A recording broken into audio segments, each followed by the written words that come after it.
All right, thank you. Good evening, everybody. Thank you for being here. Welcome to our regular scheduled board meeting. The time is now 6:25 p.m., and we are calling this meeting to order. Madam Secretary, roll call, please. VP Bowman. Present. I'm present. Trustee Dooley. Tr- President Hannah. Present. Trustee Miller. And Treasurer Terry. Present. That passes 5-0. All right, thank you very much. If we can all stand for the Pledge of Allegiance. Pledge allegiance to the flag of the United States of America and to the republic for which it stands, one nation, under God, indivisible, with liberty and justice for all.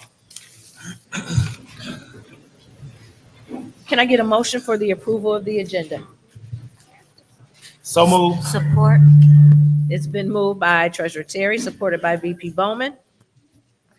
Any questions? Roll call. I'm voting yes. Trustee Dooley.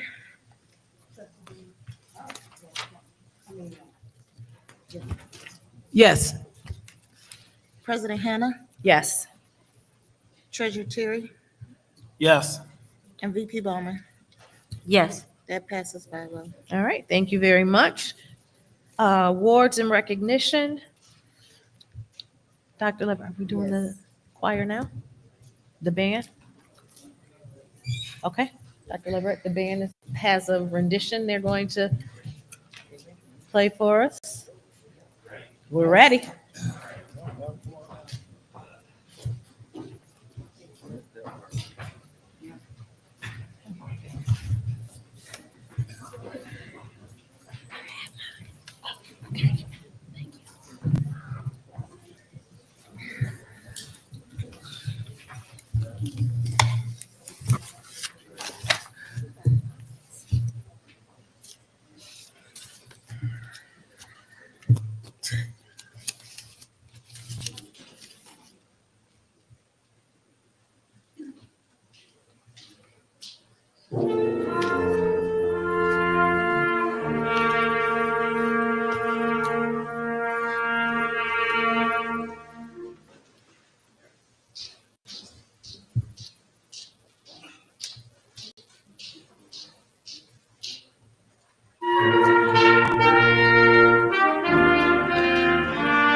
Good evening, everyone. Give Mr. Bentley and his students another round of applause.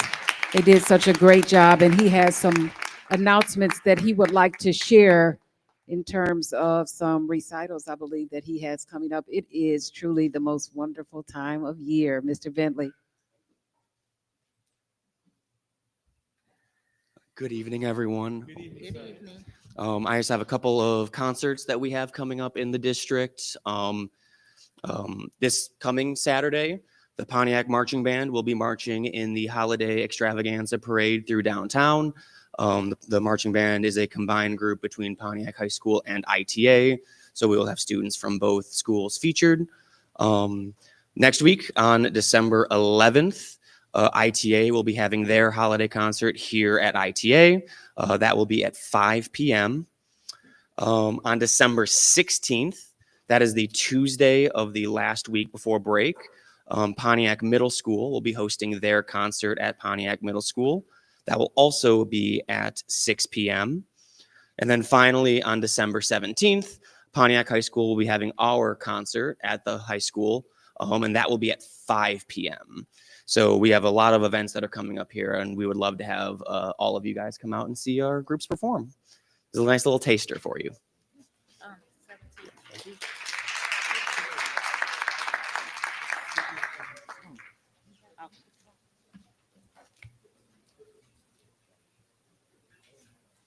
We'll just switch off. I'll do some, you can do some. We are so excited to recognize our students from ITA in 6th through 8th grade.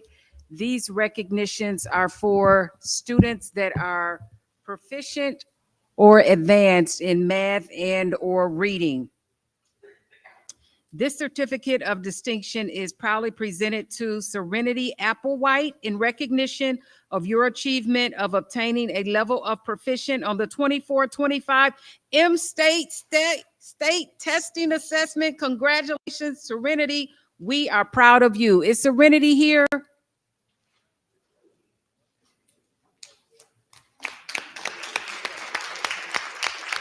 Faith Barnes. Faith.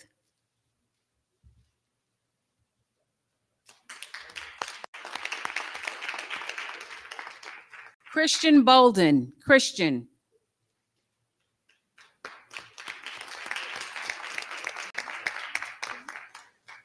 Alondra Borjas Castro. Alondra. Miguel Castaneda Cuevas. Miguel. Juan Castillos Ramos. Juan.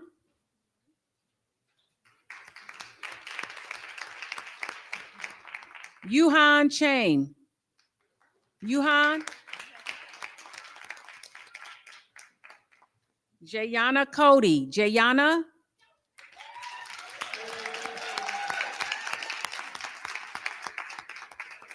Yep. Congratulations. Noah Dobbs. Noah.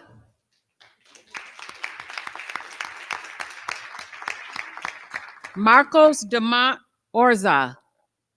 Marcos.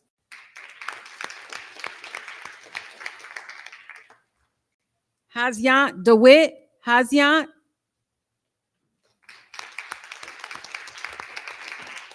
Roslyn Flores. Roslyn.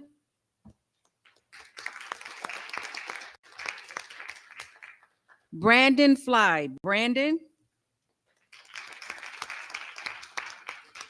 Raheem Foria. Raheem.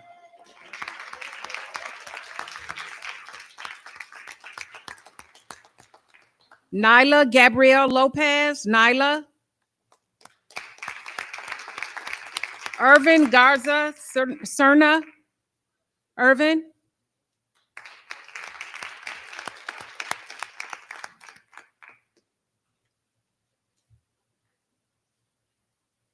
Jazelle Jeter.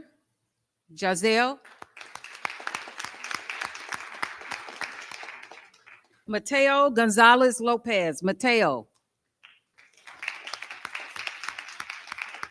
Jeremiah Griffin. Ryan Hall.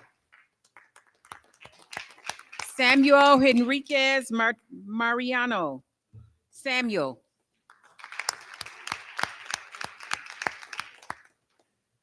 Jonathan Hernandez DeLeon. Jonathan.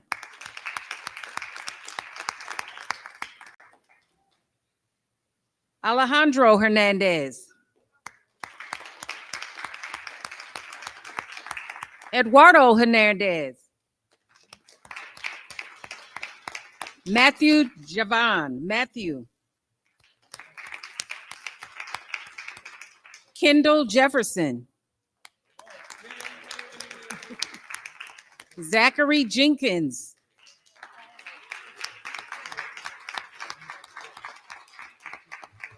Tatiana Johnson. Congratulations. Anila Kilgore. Brooklyn Lee. Amir Lewis. Juan Luanza Ramirez. Juan Luanza Ramirez. Edwin Lopez. Angel Lopez Campos.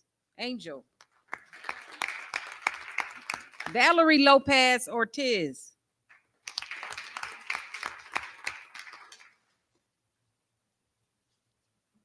Angel Lopez Suarez. Yemi Lopez Parada. Jamie Martinez Lopez. Eduardo Martinez Sachueto. Angela Martinez. Lincoln McCarty. Makaya McKean. Julio Mendoza Permdomo, excuse me. Jiminy Merlo Rivera. Jose Molino Portello. Zurel Morris. Kaliana Mue. Kaliana. Thane Mue. Alexandra Munaz. Alexandria. Cree Munson. Asia Nelson. Perla Orta Martinez.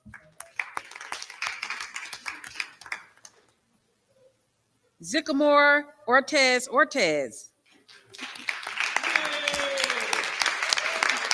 DeQuindre Parker.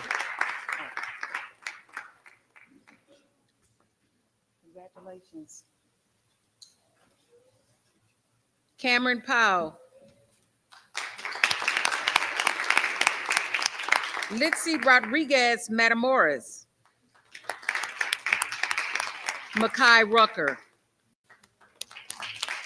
Aaron Sanchez Acevedo. Brandon Solis. Aiden Sparks.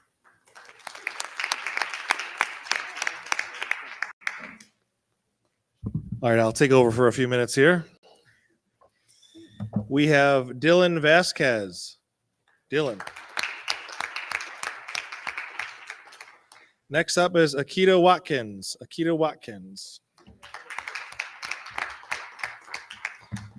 Rain White. All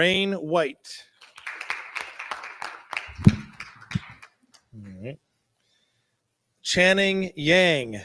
Triton Yang. Miguel Castaneda Cuevas.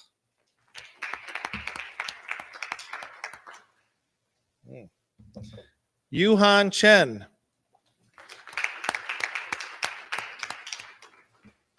Irvin Gabriel Lopez. Jeremiah Griffin. Samuel Henriquez de Leon. We invited everybody, folks. I promise you we did. We have a lot of basketball. Not only are they on our school team in the middle school, they have, I believe, practice or a game tonight. And then we have travel players, and we have robot going, so a lot of different things. So Kendall Jefferson. Amir Lewis. There he is. The reason you're getting two, you got there's two different subjects. So there's one's math, one's ELA, okay? Juan Loaiza Ramirez. Edwin Lopez Heregu. Eduardo Marinez Saucedo. Lorena Martinez.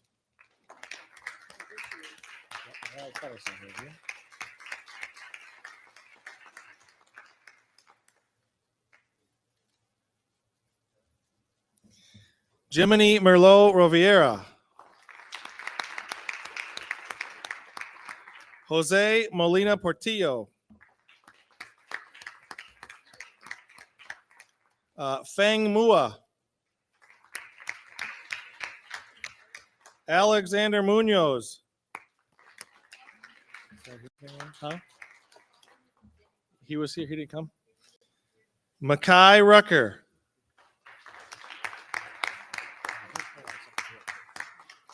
I want to just point out really quick, we do have, I wanted to point out and recognize these students who just came in. He just said it. Where's the young man just said it? We good? I want to point out a few of our students that were advanced at both subject areas. So I'm going to read their names off here and you can hear it. Advanced in math, advanced in ELA, Amir Lewis. Advanced, folks. We also have advanced in ELA, advanced in math, Lorena Martinez. Advanced in both math and ELA, Jose Molina Portillo. Advanced in both, we have Juan Loaiza Ramirez, 7th grade. 8th grade, Yuhan Chen, advanced in both. And we have one more on here. That'll be it. Those are our advanced students that are advanced in both categories. So congratulations to all of our ITA 6 to 8, the ones that are here, and also those we announced today. Thank you guys and for doing your best and showing everybody what it means to be from Pontiac schools and also what it means to be from ITA. Thanks, guys.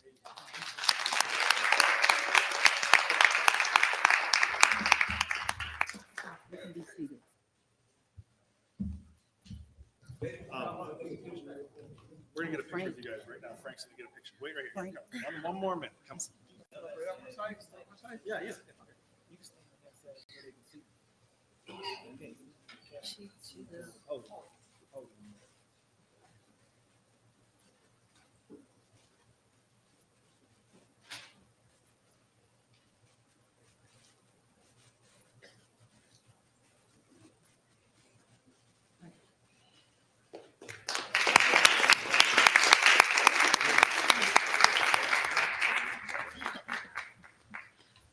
All right, thank you. We are so excited to honor our Teacher of the Month recognitions.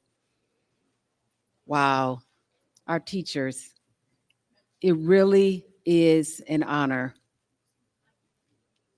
The hard work that goes into educating our students, it's so important. And I just want to turn around and face you. And so this is a certificate of our appreciation, but I know and understand the sacrifices that our educators make on behalf of our students.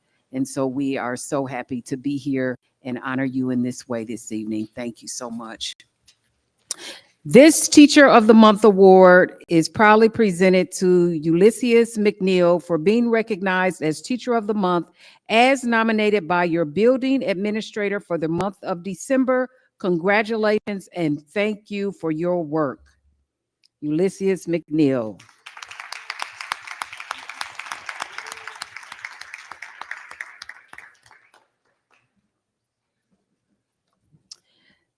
This Certificate of the Month award is proudly presented to Tammy Wyatt. Miss Wyatt,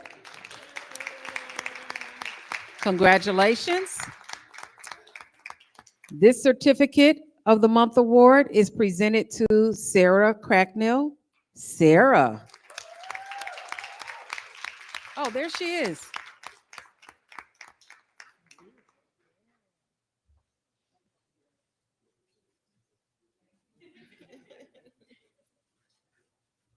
Yes. This Certificate of the Month award is presented to Katisha Terry. Miss Terry, congratulations.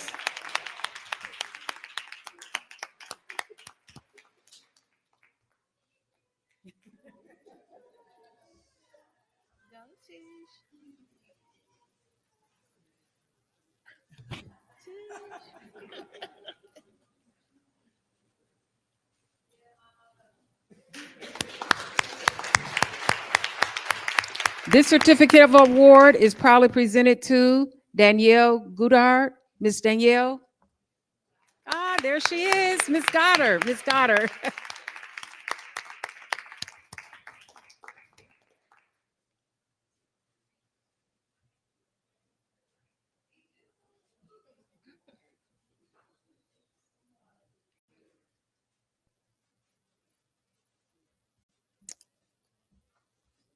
This certificate of the month award is presented to Miss Sabika Hussan.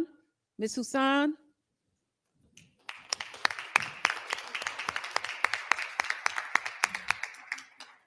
This certificate of the month award is proudly presented to Miss Susanna Alanias. Is she here? Miss Yanis? This certificate of the month award is proudly presented to Miss Deborah Moss. Miss Moss. This certificate of award is proudly presented to Todd Kuzma. Todd. This certificate of the month award is presented to Sarah Maas. Sarah. And there she is.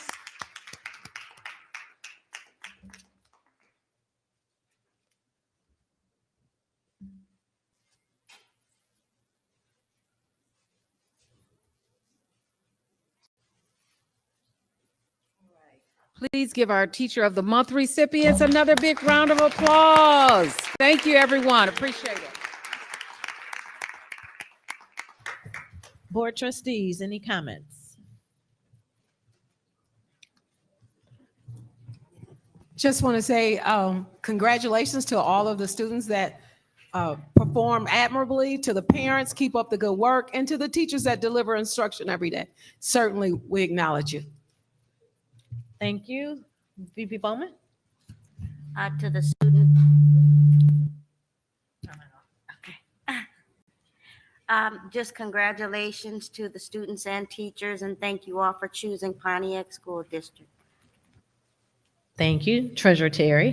Good evening. I just want to say congratulations to all of the students. I know there was quite a few that were not here, but as we know, extracurricular activities and after-school activities play a role as well. And also congratulations to all of the teachers for the Student Teacher of the Month as well. I know a few of them weren't here either, but I'm sure they out as well, being dedicated and helping our students. So congratulations to everybody. Thank you. All right, Trustee Groves? Also, congratulations to the parents. We're the parents. Raise your hands. Family.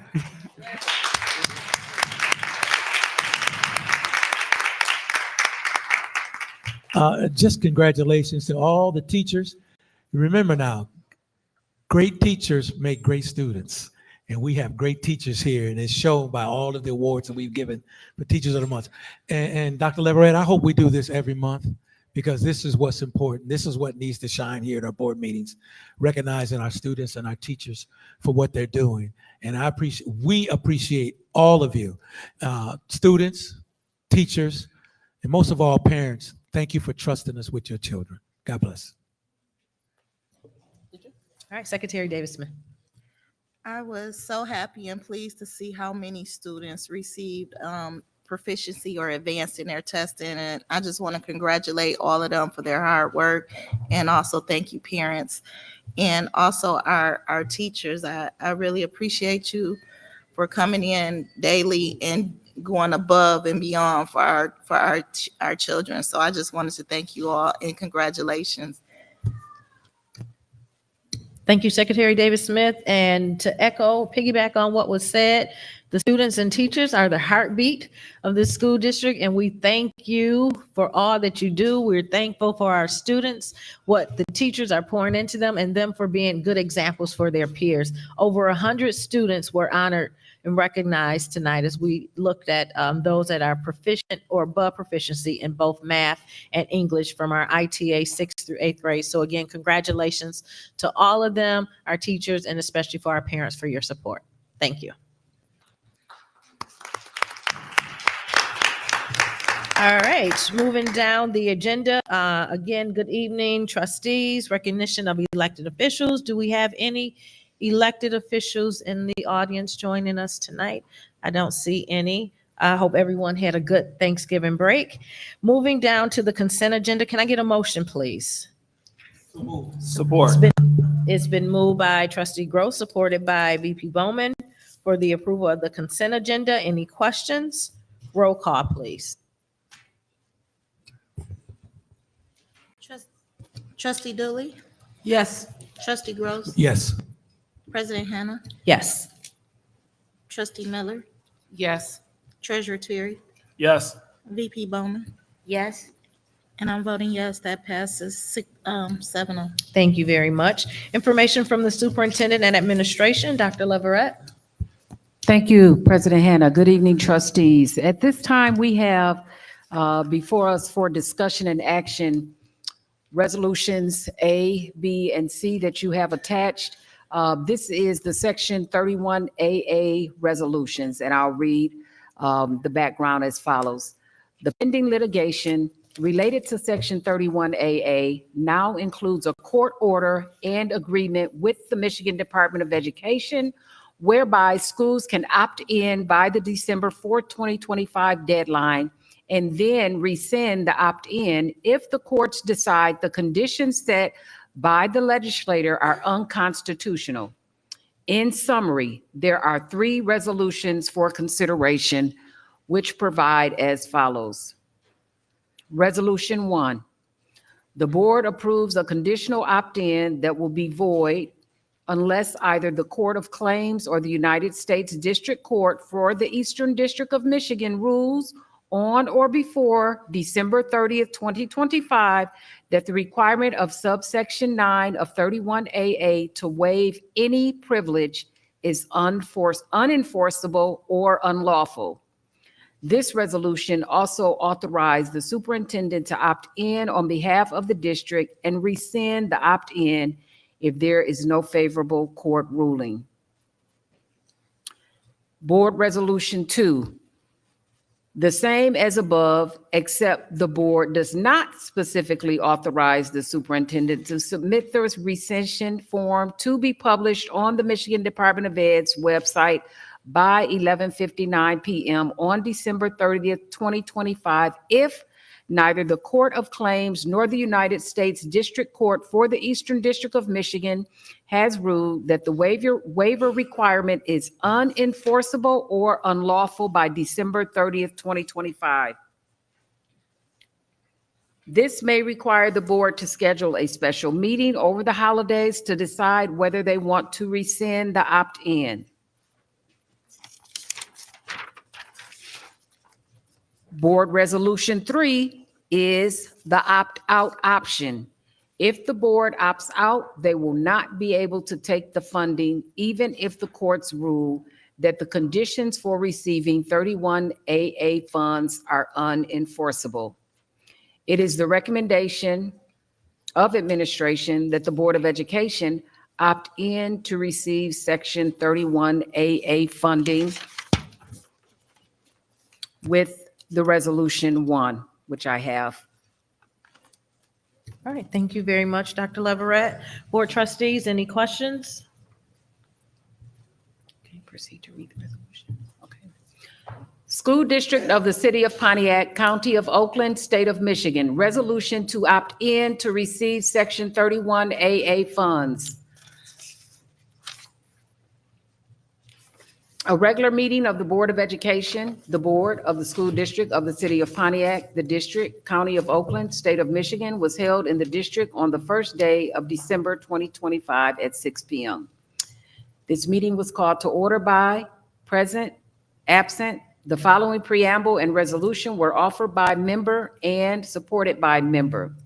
Whereas MCL 388.1631AA, 31AA, allocates funding for school safety and mental health programs for the 25-26 fiscal year and requires school districts to opt in to receive school funding. And whereas Section 31AA of the School Aid Fund allocates a total of $321 million to all districts, $321,000 to all districts throughout the state, and districts are required to opt in if they want to be eligible to receive their share of the amount of funds allocated under Section 31AA, and whereas Section 31AA provides certain conditions that school districts must agree to in order to receive funding pursuant to Section 31AA, which are as follows.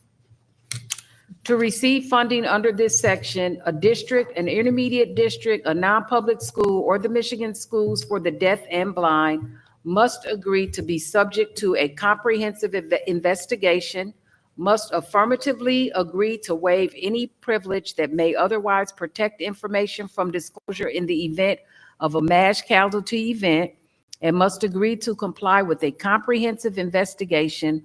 All of the following apply to a comprehensive investigation described in this subsection. The comprehensive investigation will assess the circumstances surrounding the mass casualty event, including but not limited to emergency response effectiveness, compliance with safety protocols, communication procedures, any factors contributing to the incident. The governor shall designate an appropriate person or investigative entity to conduct the comprehensive investigation. This person or investigative entity may include, but is not limited to, state law enforcement agencies, independent review boards, or specifically appointed task forces. The person or designated investigative entity has the authority to do all of the following: access relevant records and data from the district, interview witnesses and district personnel involved, issue findings and recommendations based on the investigation. The person or the investigative entity designated in subsection B shall prepare a detailed report of its findings and submit the report to the governor and relevant legislative committee within 90 days following the conclusion of the investigation. The report must include recommendations for preventing future incidents and improving school safety protocols.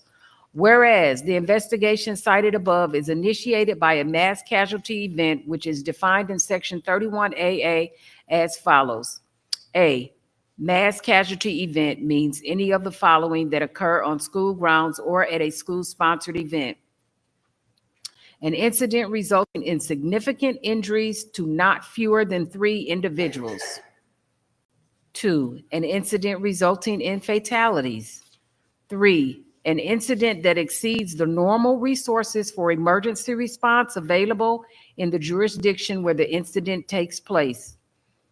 4, an incident that results in a sudden and timely surge of injured individuals necessitating emergency services. And whereas an order of the Michigan Court of Claims entered on November 21st, 2025 provides that if a district opts in to receive 31AA funds by 11:59 p.m. on December 4th, 2025, that it may subsequently rescind that opt-in decision by 11:59 p.m. on December 30th, 2025.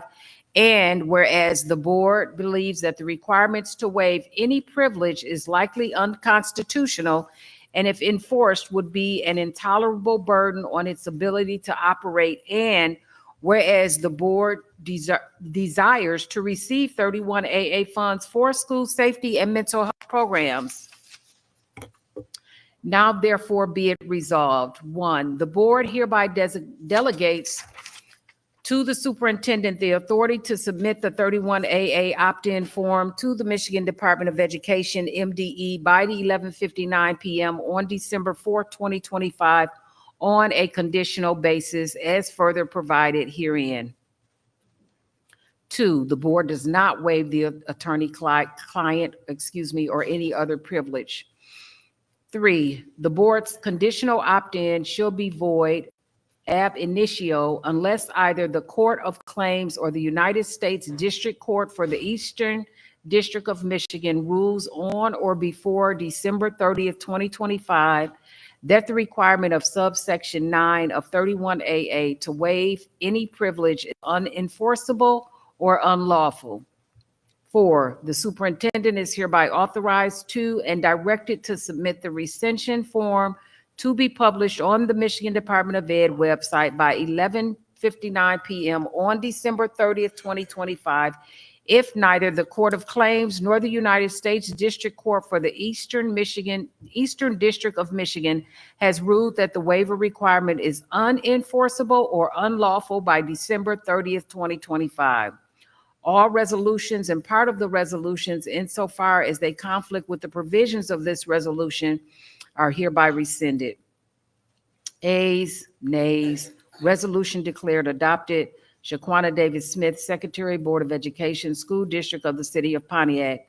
The undersigned, duly qualified and acting Secretary of the Board of Education of the School District of the City of Pontiac, County of Oakland, State of Michigan, hereby certifies that the foregoing is a true and complete copy of a resolution adopted by the Board of Education at a meeting held on December 1st, 2025, the original of which resolution is a part of the board's minutes, and further certifies that notice of the meeting was given to the public under the Open Meetings Act 1976 PA 267 as amended. Shaquana Davis Smith, Secretary, Board of Education, School District of the City of Pontiac. Thank you, Dr. Leverett. Board action items. Can I get a motion for the approval of 31AA opt-in resolution choosing option 1? So moved. Support. It's been moved by Trustee Gross, supported by VP Bowman for the approval of 31AA opt-in resolution choosing option 1. Any questions? Roll call. President Hannah, Yes. Trustee Miller, Yes. Treasurer Terry, Yes. VP Bowman. Yes. I'm voting yes. Trustee Dooley. She's out. And Trustee Gross. Yes. That passes 6-0. All right, thank you very much. Regular working agenda, discussion and action item for the Oakland County School Board Association resolution. Annually, the Oakland County School Board Association Government Relations Committee establishes legislative priorities for the current legislative session. The Resolutions and Bylaws Committee then reviews the adopted legislative priorities and drafts new resolutions and/or amendments to previously adopted resolutions based on the legislative priorities. When there is alignment with MASB or NSBA resolutions, the MASB/NSBA resolution information is referenced. New resolutions or amendments to our current resolution requires a vote of our member districts. The Oakland County School Board Association is submitting 2 new resolutions for consideration. Oakland County School Board Association bylaws require at least 40 calendar days for member districts to vote. Therefore, the window for your Board of Education to vote will close on Friday, January 9, 2026. Included in this bear are the 2 following documents: the proposed new resolution with rationale for the additions, and 1 ballot for the proposed addition to the association's resolution. It is the recommendation that the Board of Education approve all-purpose new resolutions as presented, and this information was sent out via email for review. Are there any questions or concerns regarding the 2 items that we're asked to vote on tonight? Okay, moving down for action item. Can I get a motion for the approval of the Oakland County School Board Association resolution? Support. It's been moved by Trustee Dooley, supported by Trustee Gross, for the approval of the Oakland County School Board Association resolution. Madam, any questions? I think they're all off now. All right, roll call, please. Trustee Gross. Yes. President Hannah. Yes. Trustee Miller. Yes. Treasurer Terry. Yes. VP Bowman. Yes. I'm voting yes. Trustee Dooley. Yes. That passes 7-0. Thank you very much. Moving down to curriculum and instruction for report purposes only. Dr. Leverett. Thank you, Dr. Hannah. At this time, we'll have Dr. Devison come. Curriculum and Instruction has 2 reports this evening.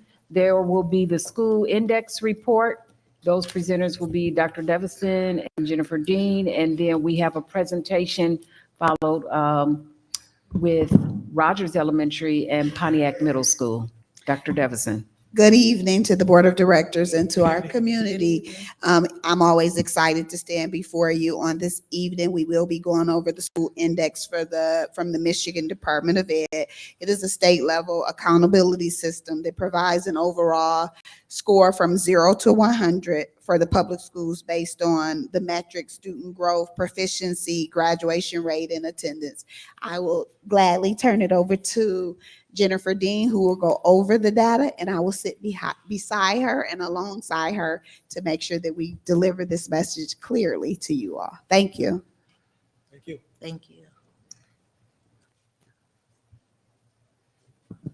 Good evening. Good evening. Okay, so let me keep this organized first. There we go. I will talk about some trend data tonight, identify some areas to celebrate, some areas where we have opportunity for growth. As you know, the district has now a strategic plan with goals attached to it. The Curriculum and Instruction Department has been looking at those goals and how it relates to what we're currently doing, what we could continue doing, stop doing, or what we aren't doing that we need to do, as well as the principals sitting in on those conversations. So at the board retreat later this month, we will be providing more updates about what we've been doing, what we're going to do. Tonight, I just want to highlight some of those trends that we can celebrate and trends that show those opportunities for growth. Next slide, please. So starting with the Michigan School Index System, this is part of the Every Student Succeeds Act. It's a rating system that almost all Michigan schools are assigned.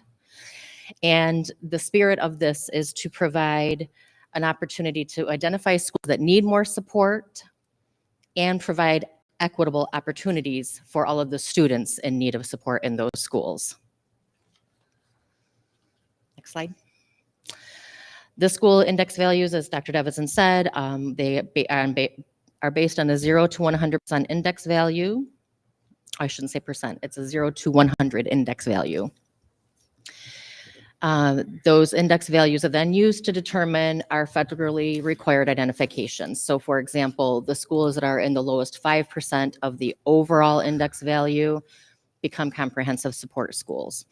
And there's more identifications that we'll talk about as we go through here.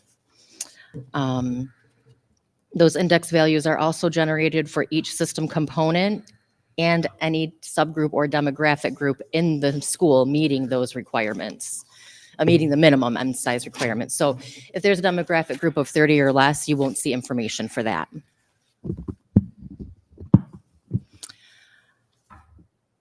All of those index values are use a percent of a target met concept. So for example, if the Christina, I hate to interrupt.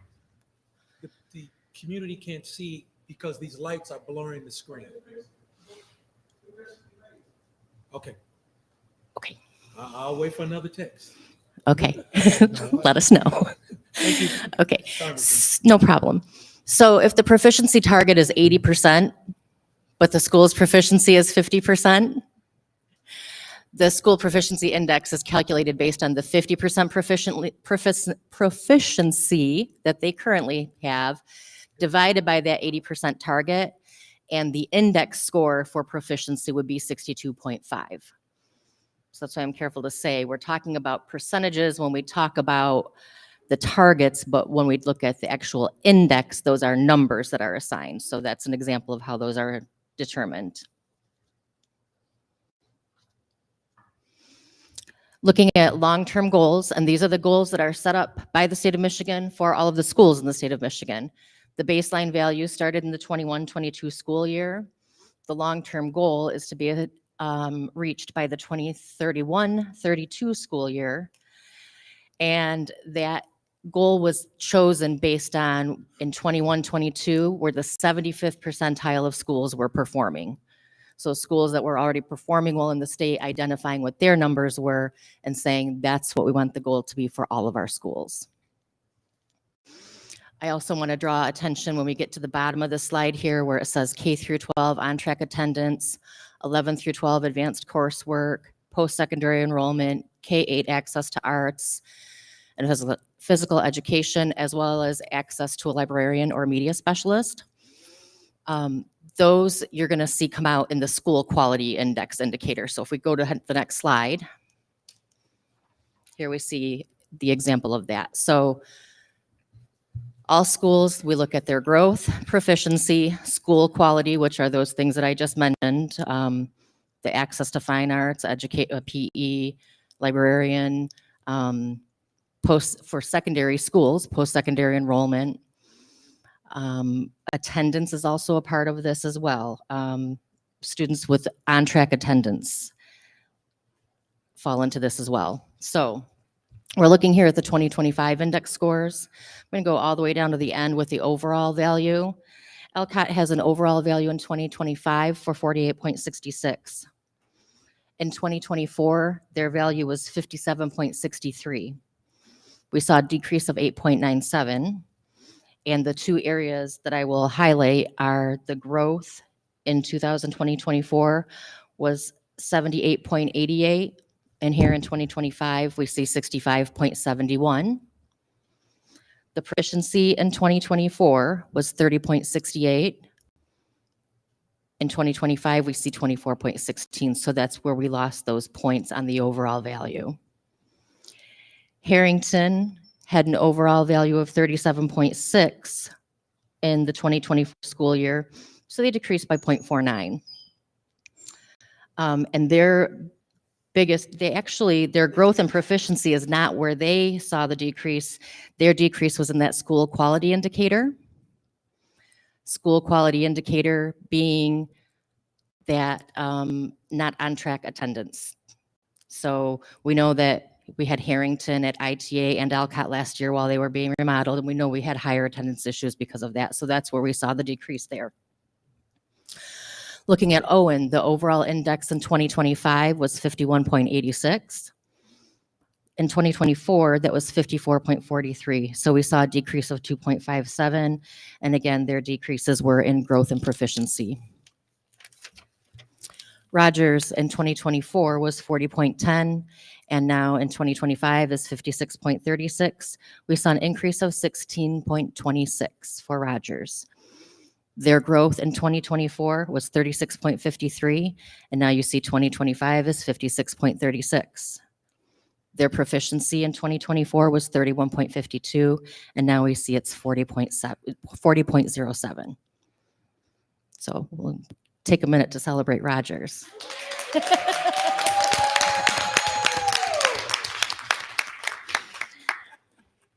Okay. Then moving into Whitman, their 2024 index score was 56.71, and I'm sorry, the 2024 was 56.71, and now they are at, sorry, I'm lining up here, 50.13. So we saw a decrease of 6.58, and again, that was in the growth and proficiency. Pontiac Middle School was 41.27, and now they are currently at 39.37. So we saw a decrease of 1.9, and that was in growth and proficiency. Pontiac High School in 2024 was 30.02, and now they are 30.77. We saw an increase of 0.75. Their growth in 2024 was 28.22. Their proficiency in 2024 was 17.72.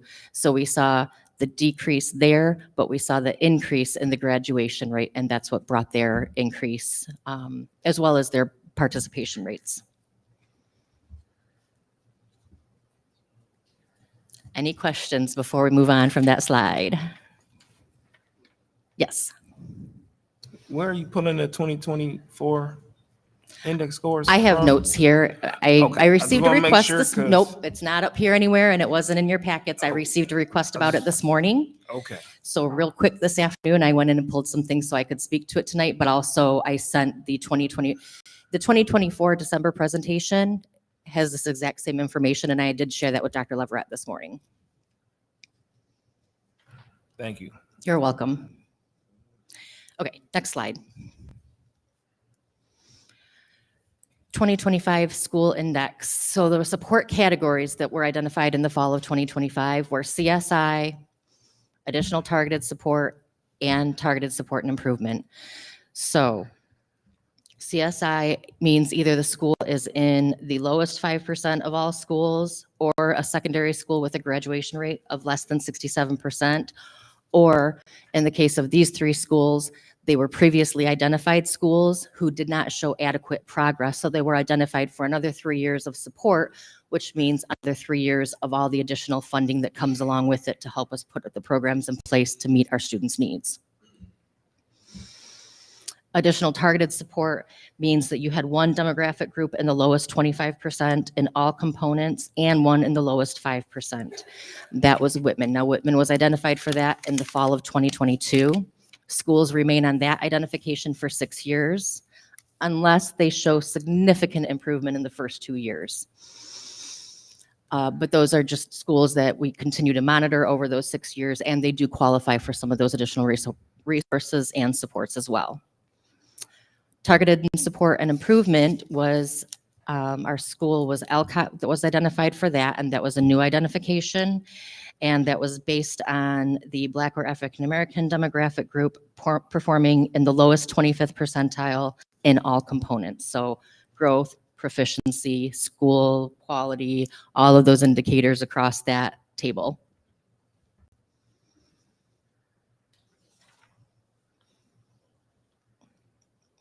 Unless there are questions about the school index, I will move into the fall baseline benchmark data. Okay, so the first thing that we will look at is the iReady test, which is criterion reference. So students are tested on grade level expectations that they have not been exposed to yet in the fall. So our first grade students are being tested and content from the beginning of first grade to the end of first grade, but they are only at the beginning of first grade. So we know there's going to be some information that they don't know yet, but is criterion referenced, and it places the students at the grade level after they test out. When we get into NWA, things are going to look different because that's norm referenced, and that students are ranked in the order of performance, and the norms are based on the 50th student percentile. And that's not just norms for, when I say students, that's not just Pontiac students, that's nationally all students who take this assessment.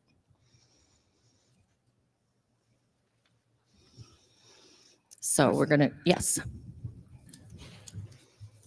Is that a fair assessment? And I ask why. Because if you test on something I've not covered or don't know, and I falter or fail, right, then the percentages show that I fail. But if you test me on something that I've learned, now you've tested on what I have obtained and what I know, which to me is fair. Because I can't see myself taking a test and it asks me questions about something that may be going on for a fifth grade student may know something and I don't know.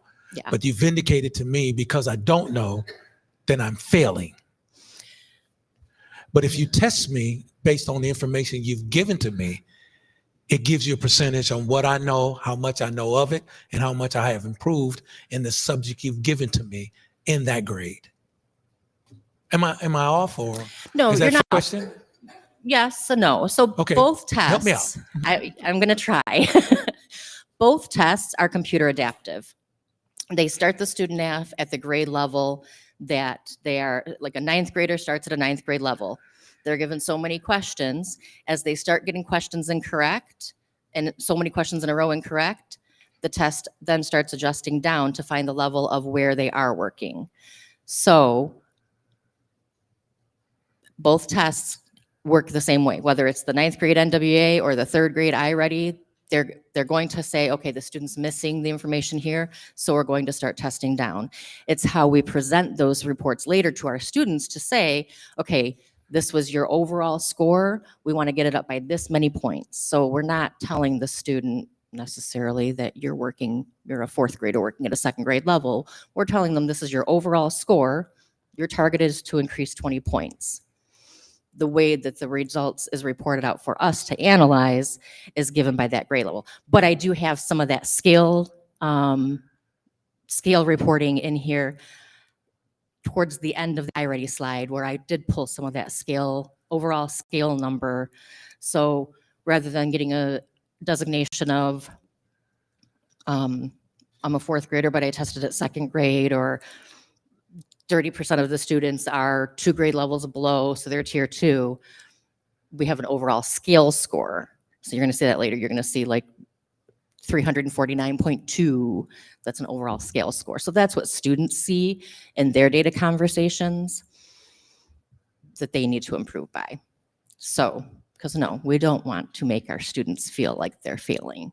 So yes and no, fair question, and it's how we present it back to our students that makes the difference. And I'm glad you explained that, because I remember the days when I was in school and we had specific testing to show what level we were at, and that gave the teachers scoring to show that you are in advance. It allowed me to be able to take college prep courses because I showed advancing in the testing that I was given at the time, and on the things that I knew and how well I knew them.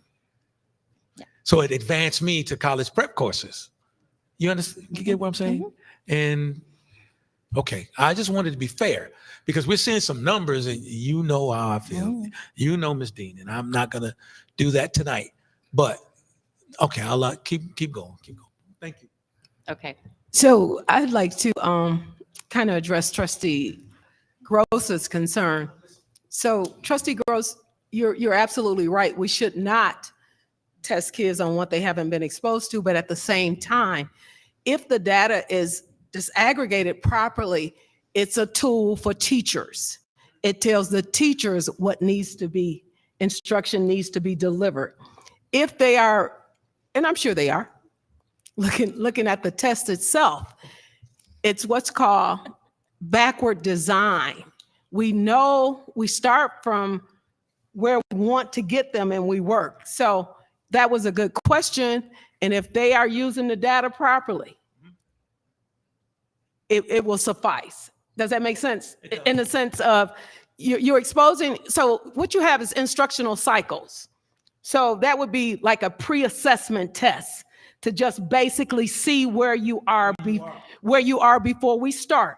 Now, once I deliver instruction and they have received the instruction from the teacher with the manipulatives or everything they need to do, then that particular test at that point should be the test score that's used to guide them. That's just my assessment of from my background. Okay, next slide, please. And I believe you were given an updated page for this slide. As I was going through, I noticed that the reading data got put into the math slide. So this is the updated math slide now. All the other math slides were correct. It was just this one that gave the K-8 grade level breakdown. So overall, we have 5% of students that are currently on or above grade level. Technically, they would be above grade level, being that they were exposed to content that they haven't been taught yet, that they should learn later. So those are going to be the students on or above grade level. That 38% is tier 2. That's technically 1 year below grade level, but right now they should be 1 year below grade level. We talk about this every fall when we present this. So anybody in tier 1 or tier 2 right now, they are in good shape. It's that tier 3 when we're looking at students that are 2 or more grade levels below that we need to start moving those students into the tier 2 and from tier 2 into tier 1 as we progress through the year. Excuse me, I have a question. Yes. From first grade to second grade, that is a large, well, actually, well, I won't bring up K, but between the first grade and second grade, that shift, are we finding that it's consistent in that area for? For K and first, so you have to consider, and when they start kindergarten, there's nothing below kindergarten. So they're not going to be anything more than 1 year below grade level at the beginning of the year. But again, 1 year below grade level at the beginning of the year is technically where they should be. When they get to first grade, the only thing below them is kindergarten. So they have 1 year below grade level, which is where they should be right now. And then if they didn't know the kindergarten content, then that puts them into the 2 or more grade levels below. Now we get into second grade, we actually have, if I score the 31% that scored 1 grade level below, those are the ones that scored at the first grade level. The 68% that scored in tier 3 would be the ones that scored at the kindergarten level, because now we have 2 years below that. As far as it being a vast gap, and I understand the comparison of the previous years and things like that, but have we found a common trend, or is this repeated year after year at the second grade level? This Is what I'm saying. repeats. Have we identified like where that great connect is from, disconnect, I should say, that identifier? Have we figured that out? So that is a trend that occurs year after year, not just for us, but anybody taking the iReady assessment because of that. When I'm in first grade, there's only 1 grade level below me. When I'm in second grade, now there's 2 grade levels below me. So not just us, not just Pontiac, but anybody taking the iReady assessment will see those kinds of differences come up.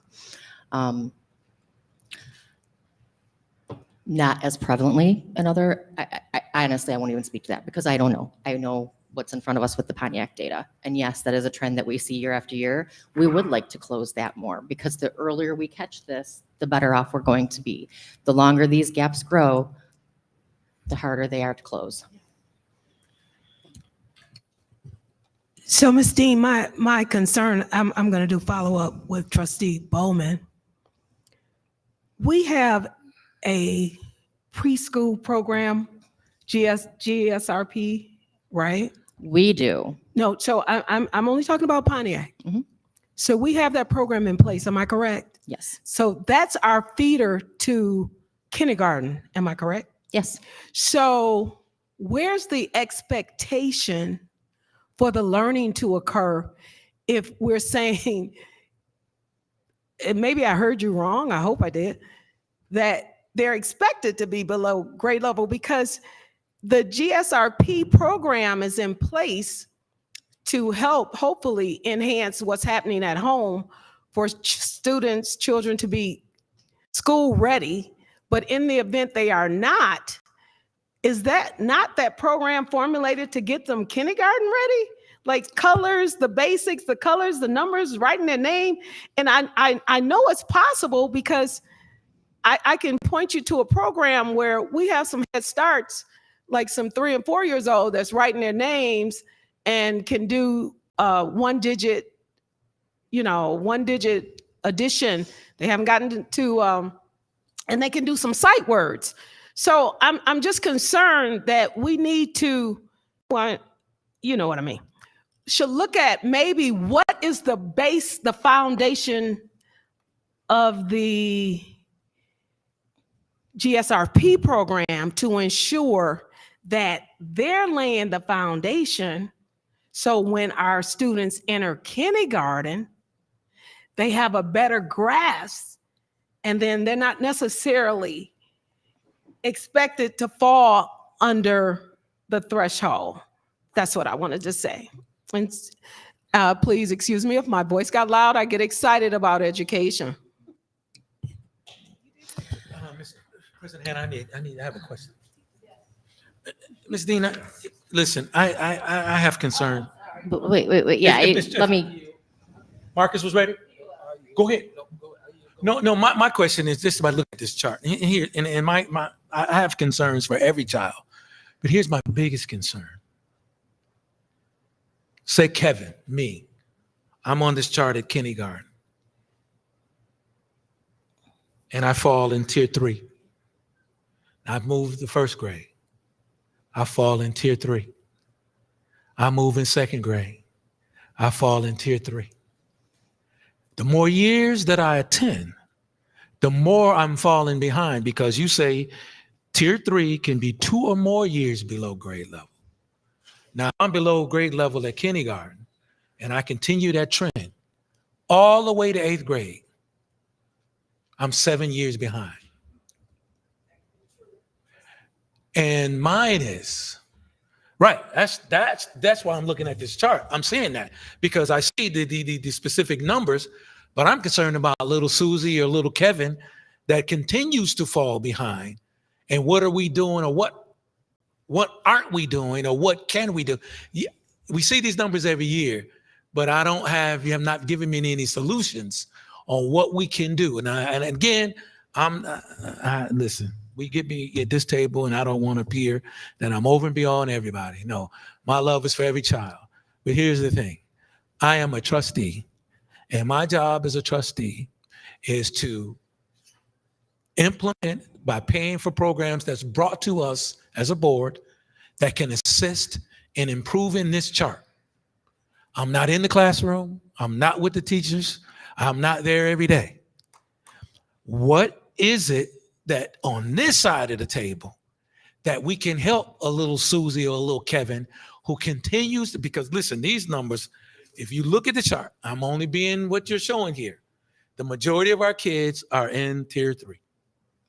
And as I stated, updates about what has happened, what needs to happen, what needs to stop will be brought at the next meeting when the entire curriculum instruction team is speaking. And I'm saying to you, once you have that meeting, you have to prepare something for administration and this board to improve, to help you with that plan. Don't keep bringing me things that's not working. I will bring the data. The curriculum and instruction team together will bring all of the needs, the wants with all of the experts. I'm data and assessment. We have supervisors at every core content area. We have supervisors over special groups. All of the input needs to come into that, and that will happen at the board retreat. All of that will be brought to you. And I hope so, Ms. Dean, because, and it's the last thing I want to say. Listen, it is not my intent as a board member to point fingers or hurt somebody's feelings. But here's the thing. We got too many babies that's failing. So I care less about feelings and who's what. And I said this way back in 1999 when I joined the board. We have but one page. And if we're not all on it, right, the job is not getting done. And it shows. You've been giving us these numbers for years. I'm looking at, and VP Bowman said something good. You're looking at K through second grade, and those numbers are extremely low in tier 1. But then you move forward as they get higher in grade levels, they expand more in tier 3. So come on. Just me speaking, I know it's difficult in these classrooms. I do. I hear what people say. I do. And again, but I don't think we're all on the same page. That's just my opinion. So one thing I will say, because we just had a meeting today with the Michigan Department of Education, and as it relates to Harrington, our 36-month benchmark review with the Michigan Department of Education, and 0 out of 4 of those indicators were not met. So there are 3 options that you have with the Michigan Department of Ed. 1 is school reconstitution. 2 is an evaluation of your overall programs, and 3 is a curriculum audit.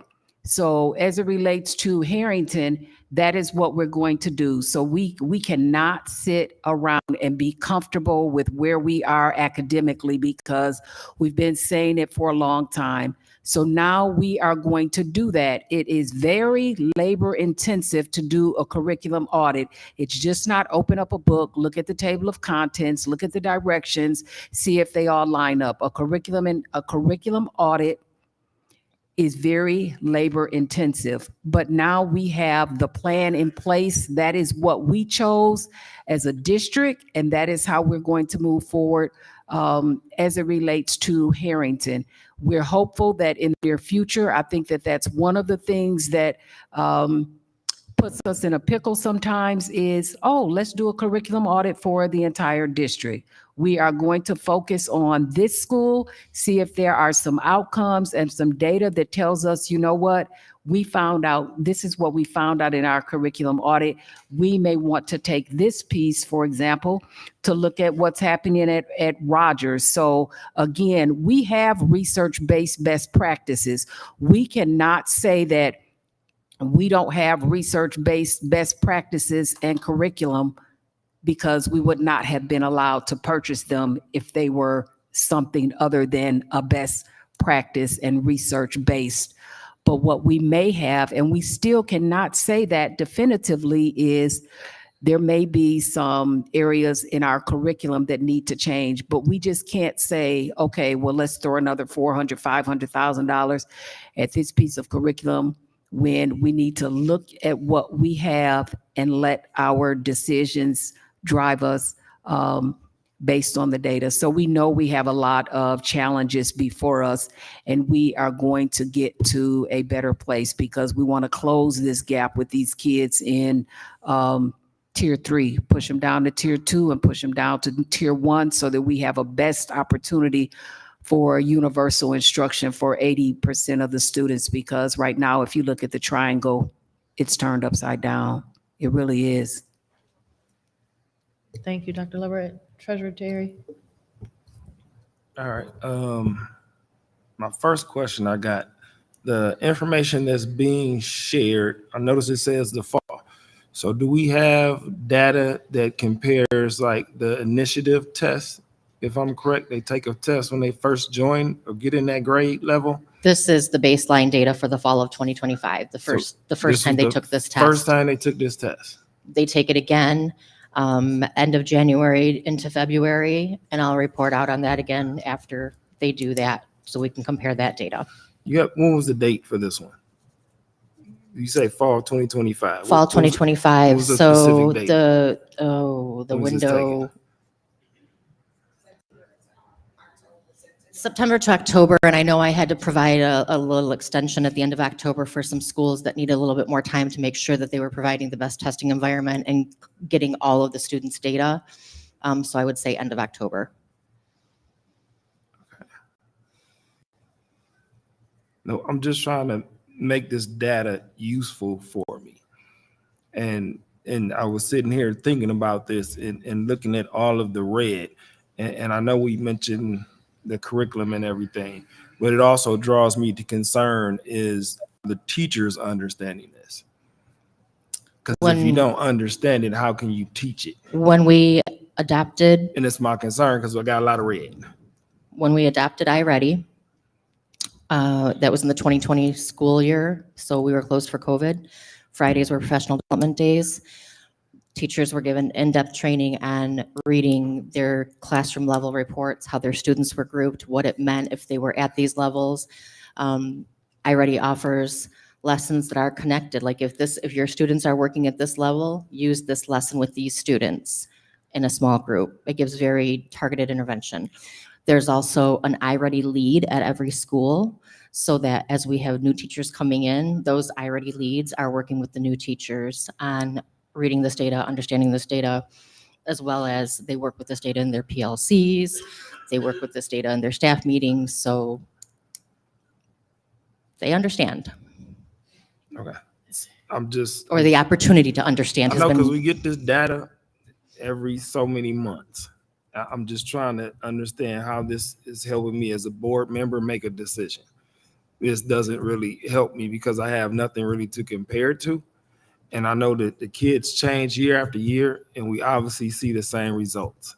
So I'm just curious if we're teaching the same information and teaching the same topic, and we got that particular teacher that's doing the same stuff semester after semester, we haven't drilled it down yet to where it's efficient. So I'm just, the red is concerning me. it's That's all I'm twofold. saying. It's what's happening with, when they see that red, what they're doing in interventions, because they have to meet those students where they are in that time. But then it also goes back to tier 1 instruction. Are they delivering the curriculum that we have adopted as intended?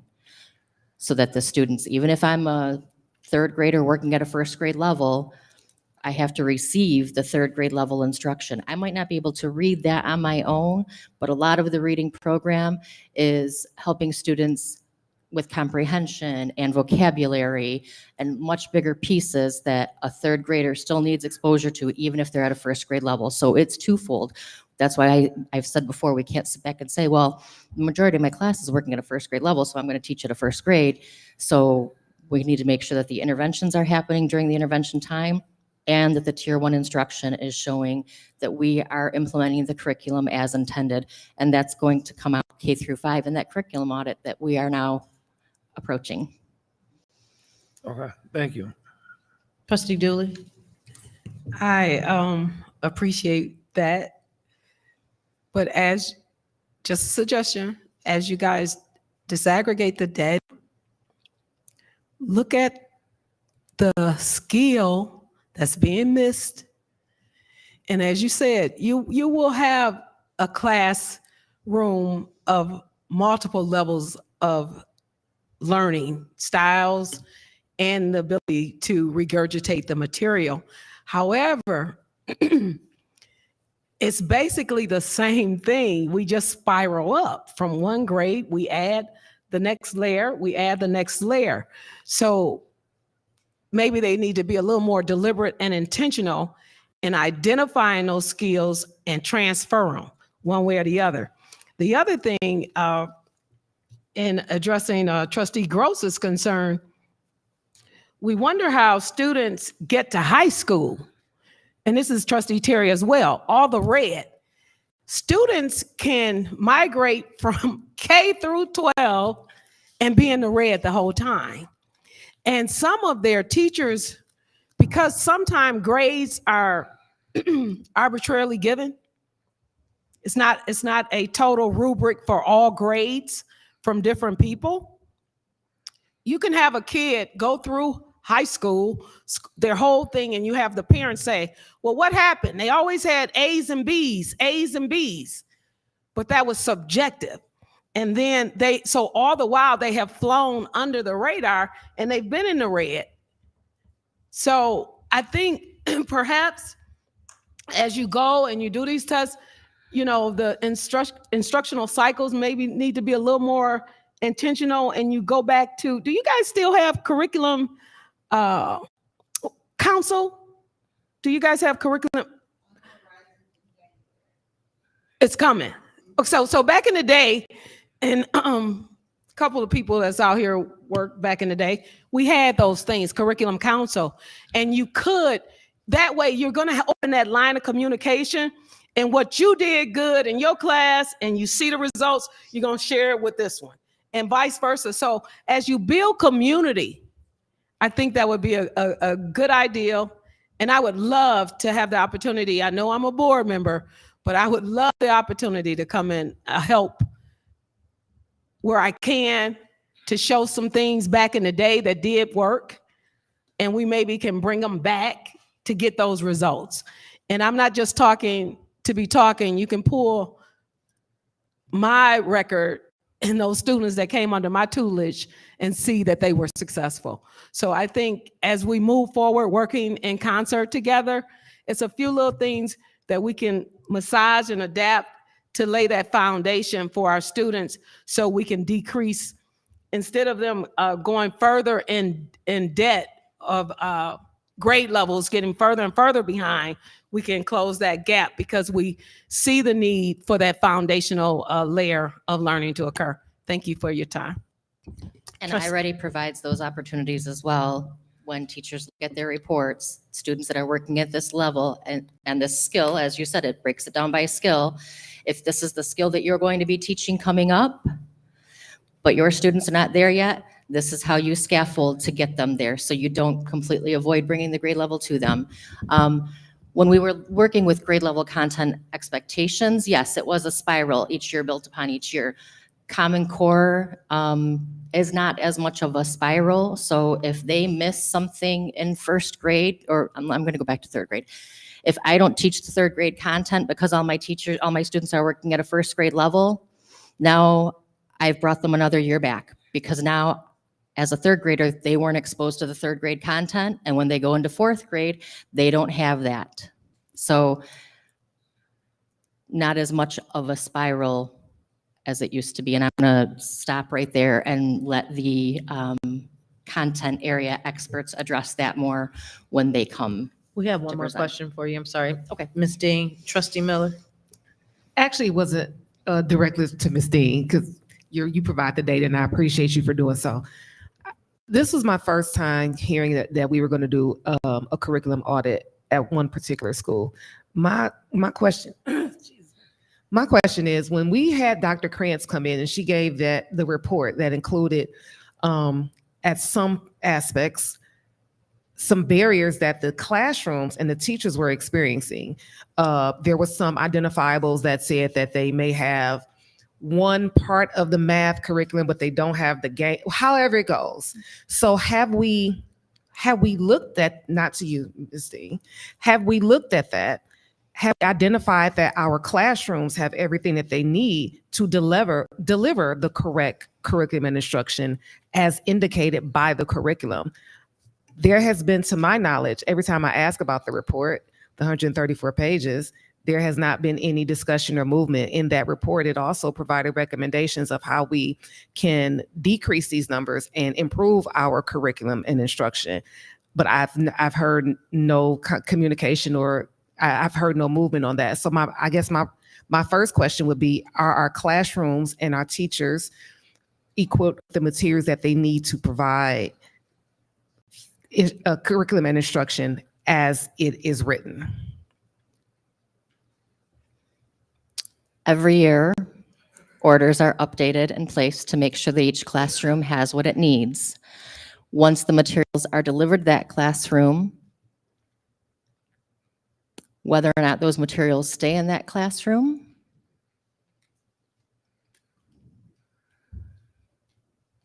So, and I'm, because obviously year to year, we have an issue where, no, we ordered it, it was there for that teacher leaves the district. We have a process that there's supposed to be a checkout to make sure that those curriculum materials are left behind. But even mid-year, things happen where a teacher may not have, not because it's not ordered every year, ordered and refreshed. That is correct. So there are a number of variables. And again, we do have the information from Dr. Krantz, and we are already embedding that in our day-to-day work and the outcomes that we set forward as a district. Moving forward, again, we are taking a look at the curriculum per our conversation with the Michigan Department of Education. So you have schools that are in different categories and have a different level of need. While we're keeping an aerial view on curriculum and instruction of those outcomes that we want for our students, we are going to be focusing on those students, on those schools in the that are in the lower 5%, while continuing, as you heard Ms. Dean state, it's an ongoing challenge when we have a process for, that's just one example, if teachers leave and whether they're taking materials with them or some of the materials get lost in the shuffle. So there are a variety of challenges that are faced when you talk about, do we have the materials? Because we place those orders and they're approved by the board on a every spring. However, you do have some instances where resources are missed. I also wanted to speak to, as it relates to the strategic plan, as it is a living document, in addition to the district turnaround network, we have been meeting and we have been flushing some of the things from Dr. Krantz' report. So we're working on those things as we speak. Please note that this stuff doesn't happen overnight, but we are working at it. We are looking at Dr. Krantz' report, and we have been planning this out with the strategic plan, also with the district turnaround network. So we have, the most recent thing we talked about was, what should we continue, what should we stop, and what should we start? And we just did that process like a month ago, and we're meeting again tomorrow to flush some more of that out. So we are meeting as it relates to the district turnaround network and just flushing that through those avenues. One more question, Trustee Miller, and then Trustee Dooley had Dr. a Dempsey, question. before you leave, I understand what Ms. Dean was saying about that. We order the materials, they are approved, purchased, they arrive at the district. I've asked this a few times, has there been any inventory of the items that are at the Fail Center? What is the plan on distributing those items? Are they still current? So we definitely do an inventory at the Fail Center. We have been in communication with Marvin. Ms. Jeter has been at the Fail Center and has done an inventory, and also Ms. Jackson. So there is an inventory, and we are checking on a consistent basis. It is time consuming and it is a heavy lift, as we're talking about physically getting in there and doing it. So from a physical standpoint, we even had a guest principal assist and go down, and she even physically was kind of injured a little. So we are physically going in there. We're counting as quickly and as swiftly as we possibly can. And I appreciate that. And I guess just a follow-up would be, it's a bit concerning to me that there is that much material where it's physically unable. So it makes me question how much of these materials could have been utilized by our staff and our students and our teachers in the district instead of sitting at the field. I don't know what's there, but if you're saying is that much material, what could have been utilized in the current, while it was still current? That's just concerning to me. Some of the materials at the Fail Center were outdated prior to myself taking this role, so we are working out the logistics of that. And I just want to make a comment. As Jennifer Dean stated, the materials get lost in the shuffle. Sometimes as teachers, we do take ownership, but perhaps something could be instituted that you sign that materials out, and especially when you know someone's leaving the district, whether their time is up or resignation or whatever, that's checked back in. So that's accounting. That's just something that came, and that would cut down the cost for us to realign our resources somewhere else, because we wouldn't have to continuously. I've been here one whole year, and I know we bought summer school materials, and we've approved another set of materials a couple of weeks ago. So as we try to realign our resources and move the district forward, that accounting piece may help us. That process is in place, and we are, like I said, we are catching those things on a consistent basis. So just recently, Ms. Jeter called me and was like, some items that we were looking for, we were able to identify those items, and we were able to meet with the building principal about those items. Okay. Any other questions, trustees? All right, Ms. Dean, if you can continue, please. Okay. Going on to the next slide, looking at the district math proficiency broken down by demographic groups. And you'll see next to each title of the demographic group, there is a number of students that are in that demographic group. So when we look at some areas where we see really high performance, the demographic group size is small, so it doesn't carry the district to the extent that we would think it would. So those numbers are there just to make sure we see that. Next slide, please. Next, moving on to each school broken down by grade level. So we have Alcott with the similar trends that we saw at the district level. Next slide. Harrington, again, with those similar trends from the district level. A little more concerning with the 0% of students that are currently at or above and the higher level of tier 3. But as Dr. Leverett said, we have a comprehensive plan in place for Harrington for the next 3 years, and more information will be coming out about that.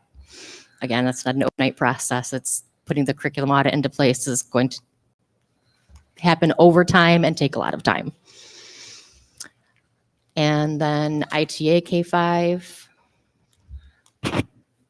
similar trends. ITA 6-8.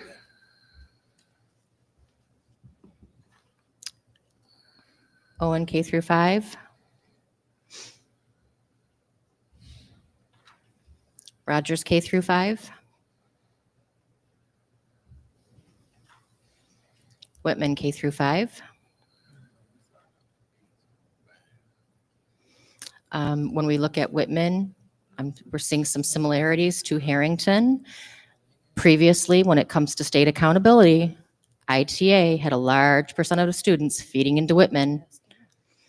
Whitman will not have that moving forward. So how we plan for Whitman, not how we plan for Whitman, we plan the same for Whitman because the students are there, the students that are there, the students that are there.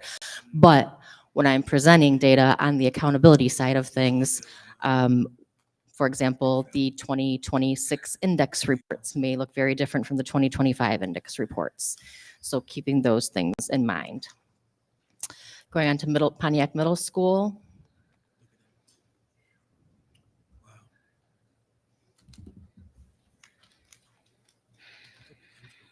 And then moving over to reading. So overall as a district, we're at 7% at that tier 1 above grade level, tier 2, 1 grade level below, which is where we anticipate them to be right now, and tier 3 is 60%.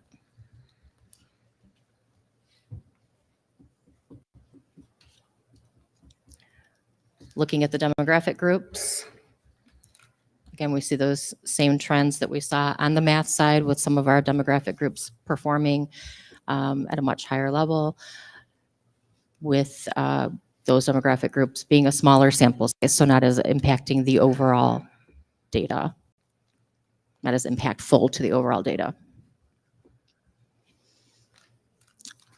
Going on to the schools by grade level again. So here we have Alcott K through 5.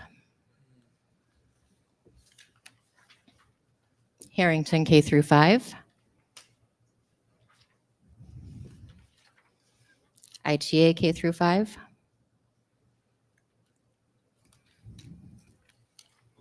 ITA 6 through 8.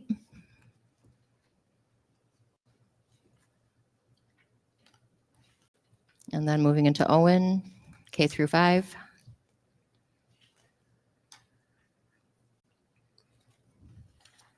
Rogers, K through 5.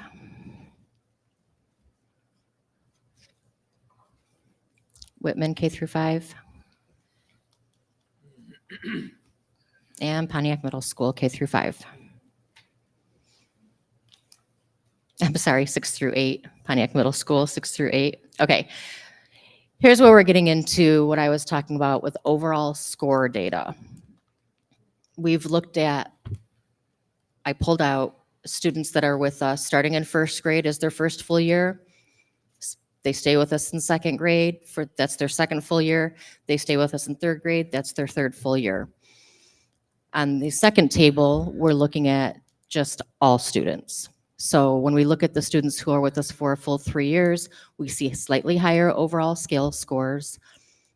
If you look at second grade, which is that blue, we see by the time they get to fourth grade, they're at 420.39 versus the all students. And when I say all students, I mean students who are with us for the 3-year cohort or students who have only been with us for 6 months. Their score is their average score is 414.96. So while this isn't quite as, let's go ahead and look at the reading, because on the next slide, we see the similar trends with reading.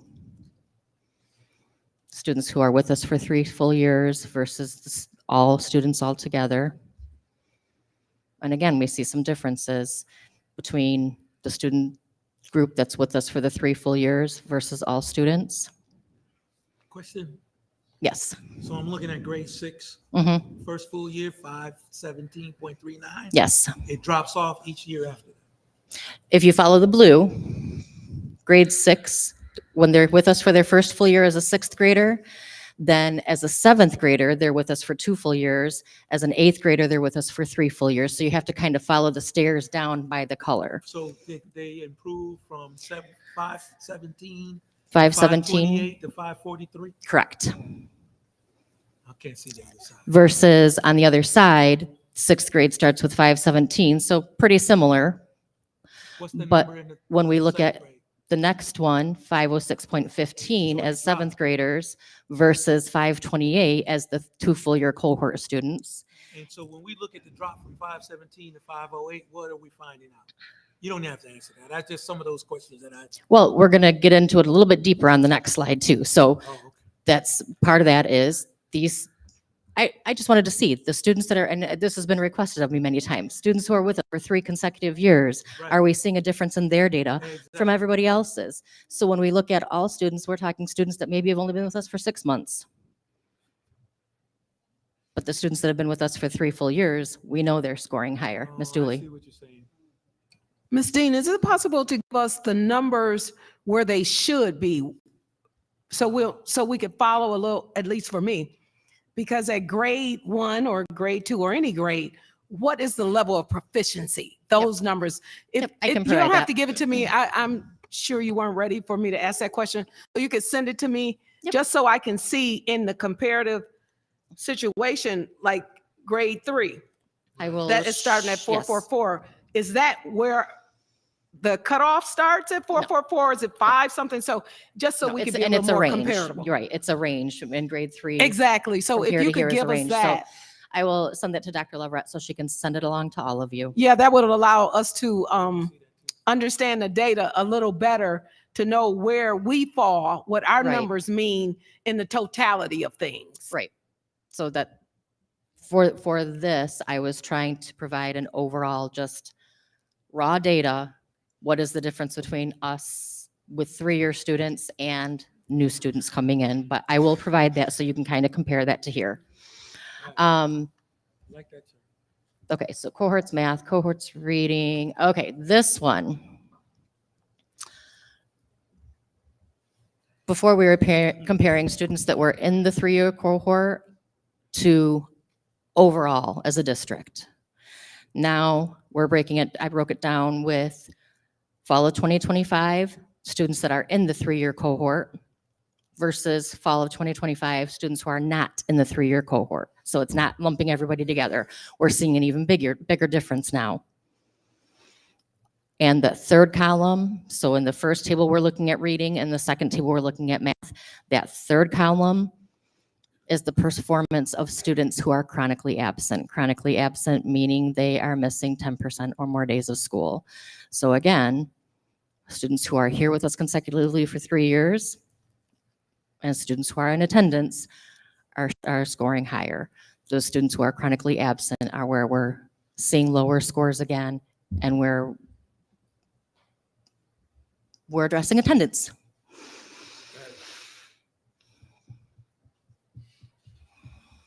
Okay. Then we'll move into NWA. And remember I said NWA was norm referenced. Students are compared against all students in the nation who take this test. Students at the 50th percentile or above are considered at or above grade levels. So wherever this 50th percentile student fell is where they determine that's the score for what's at or above grade level or on grade level norm. So just for an example, NWA does norming studies every 5 years. In 2015, grade 9 math, the norm writ for 9th grade was 230.3. In 2020, that changed to 226.43. And in 2025, it dropped again to 225. So the norm has been dropping through the years, saying nationally, students are scoring lower on this test. However, there's still some good news for us in that because we're continuing to improve. And I've got some breakdown on that. Ms. Dooley. What is the numbers in parentheses representing the two? At first, I thought it was the writ for 9th grade, 215. Oh, no, that's the 219. number of students tested. So again, when you moving forward, can you provide the axles and the bottom line, whatever we're looking at, give us definitive, so I won't have to interrupt you to understand, because just putting that there, I had to ask you, but if it had been written out, what we're measuring, I could follow the data a little better. Thank you. Okay, so that's kind of a norm for all the slides. After whatever the group is, I put the number behind it of how many students are in that particular group. So the other piece would be to send you the normative breakdown by grade level, like for iReady, that one, then the normative NWA one. Do you have a data on the 3-year trend of the kids in high school like you did the other ones? From 9th to 12th? Not in these slides, but I have some of my talking points. Okay, thank So you. I'm sorry. I'm just curious what, because this is 11th grade now, but I want to see these 11th graders who are at 32% in tier 1, where would they fall when they get to 12th grade? Would they improve or fall into tier 2 or 3? Get what I'm saying? See the 11th grade? Those kids who are there now. I'm looking at 11th grade, 226. Okay. 32% of them are tier 1. That group of 32%, when they get to 12th grade, right? Where would they fall when we test this? I mean, we won't know till then, but I'm saying, right, you got or 9th grade, but see, the previous 10th graders are now 11th graders. where do they fall as Where were they 11th graders? in 10th grade? Where do the 11th graders now, where do they fall as 10th graders in At 10th grade, 2024? Yes. Okay. Where were the previous 9th graders that are 10th grade now? Where did they fall in 9th grade compared to where they are now? Are they in tier 1, 2, or 3? Did they fall? Did they stay there within that tier? You get what I'm saying? Mm-hmm. Okay. Yep. Because So that's improvement. I can speak to some overall data tonight. I don't want to keep holding you up, but this is important because I'm sorry. Go ahead. No, you're good. I'll know what to bring next. So as far as overall, in the fall of 2019, our overall for math was 18%. Our overall is now 32%. Now again, since then, those norms have changed every year. However, if I were to say, how do our students look if I grade them on the 2020 norms? Right. We still have 28% of students. So from 18% to 28% if we were looking at the 2020 norms. So we're still higher and we've still seen some increase. So while the 32% is gets a little bloated with the 2025 norms dropping across the country, across the nation. I did run the analysis of the 2020 norms and see that we're still at 28%. So we're still, so in the fall of 2024, use the 2020 norms, we were at 21%. Now in the fall of 2025, using the 2020 norms, we're at 28%. So we've seen an increase of 7% from fall of 24 to fall of 25. That's overall. That's overall. No, I like that. Let me ask you a question, Ms. Dean. Yes. And I don't want you to go into anything. We knew how difficult it was when we had COVID, right? But I was told that 2 years following COVID, we'll start seeing some improvements. Now, I've been on since 20. COVID was 19 and 20. We're at 25. 25, 20. The percentages are still not as good as it was last year, but some improvement. But when can we remove the fact that we had COVID? Because I was told we should start seeing some trendings up since COVID. So I didn't mention anything about COVID, but I You did didn't? provide the fall of 2019 data because that was pre-COVID and we were at 18%. And now in 2025, we're at 28%. So just 10% improvement since COVID. Yes. But prior to COVID, during COVID, our numbers were different because we didn't have all students in person. I So agree. I know. I'm looking at prior to COVID, prior to when things started, when we had all the challenges come in, where were we? We're now above that.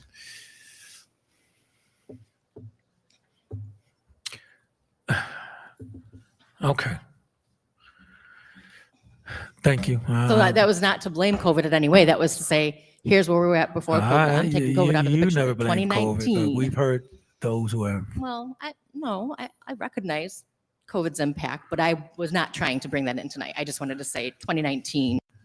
And I only bring that up because we're only seeing small percentages increasing. That's why I'm bringing that up. And Yeah. So the expectation, like realistic expectation, like It should from the be higher. state would be 3 to 5% each year. that's what, say that again. 3 to 5% each year. That's the expectation? A realistic expectation on what can happen, yes.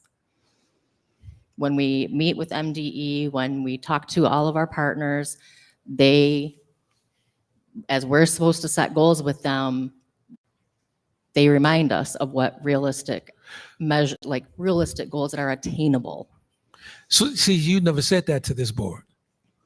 That was never been said, that they The last Yeah. time we developed the partnership agreement and I talked about the goals, I said, the expectation is. we want to see a higher increase than We that, do. but we put what the realistic expectation is in the goal language. So this is the realistic expectation. Do we want to see higher? Do we want to do more? Oh, Absolutely. Absolutely. But yeah. Okay. Okay. All right, let's look at ITA 9 through 12. There we go. So again, that overall was 32%, and now we see like 10th grade and 12th grade going above that overall, 9th grade and 11th grade right at that district overall. And then Pontiac High School grades 9 through 12. 10th grade, 11th grade, right around that 32%. 12th grade exceeding that, 9th grade below that. Below the district average, I should say. Okay, and then next slide, we'll go on to the reading. So again, Excuse me, Ms. Dean. yes, That last slide, back up one. which school was that? Was that ITA? The last slide was Pontiac High School. Pontiac? No, not that slide. The one before that was ITA. Okay, and that's the number of ninth Mhm. graders? Yeah, where I was saying the 12th grade, 10th and 12th grade, we exceeded, yes. Okay. 69 ninth graders at ITA, 51 10th graders at ITA. Okay, thank you. Yep.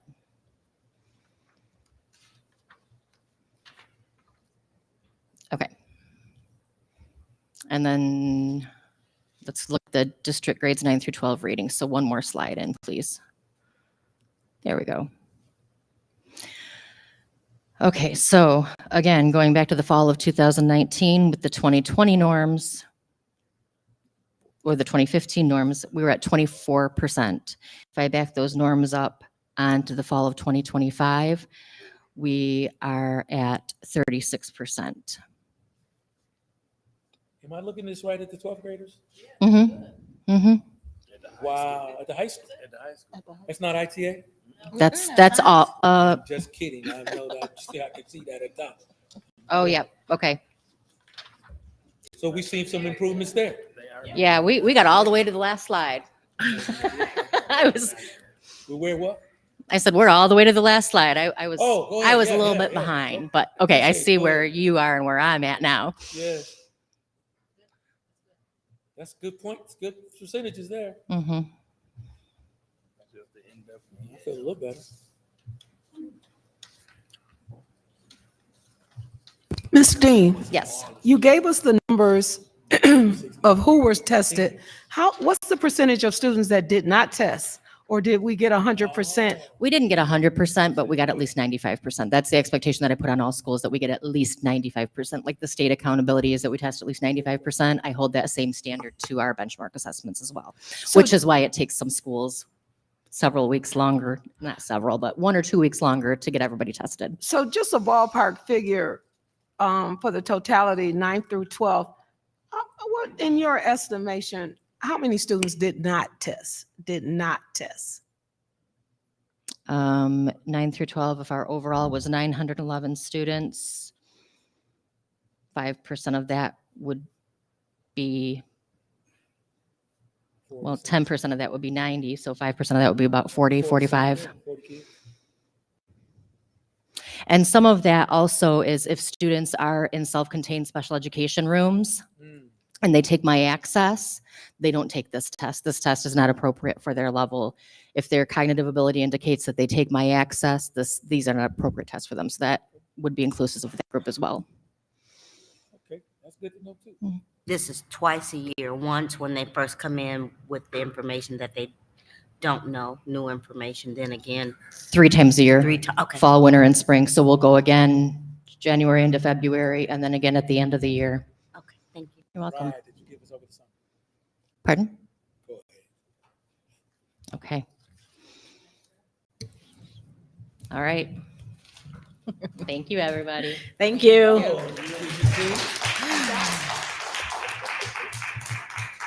All right. Thank you. Now we're moving down to our curriculum and instruction, school updates. Dr. Devison. Good evening again. Breathe in and breathe out.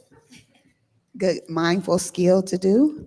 So I do believe that is Rogers first or is it Pontiac Middle School? Can you tell me on the slides? Okay, Rogers is first. And so we have Ms. Ewing who will be presenting for Rogers. And then we'll have Dr. Robinson present for the middle school.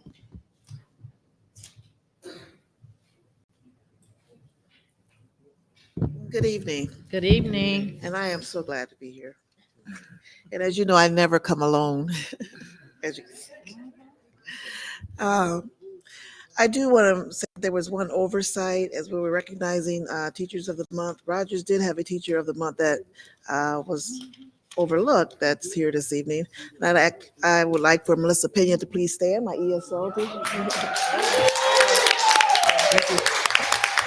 She was selected as the Teacher of the Month because she goes above and beyond and she works with all community members and she's a dynamic ESL teacher. So I really appreciate her. So, as well as the Rogers dynamic staff that's here. Well, getting started, and some of the information that Jennifer shared will also be shared in our presentation this evening. And I like to say, this is how we start every morning. Rogers always starts on a positive note. We start with our pledges you have, and then we start with a group of students who have learned a song that was created by our dynamic behavior specialist, Ms. Parks. So I like to insert the video at this time. So Ms. Ryder, here we go. Is it live? Okay, you go ahead. That video should have been live. Is it not? Our video's not live? Oh my goodness. It was when we did it.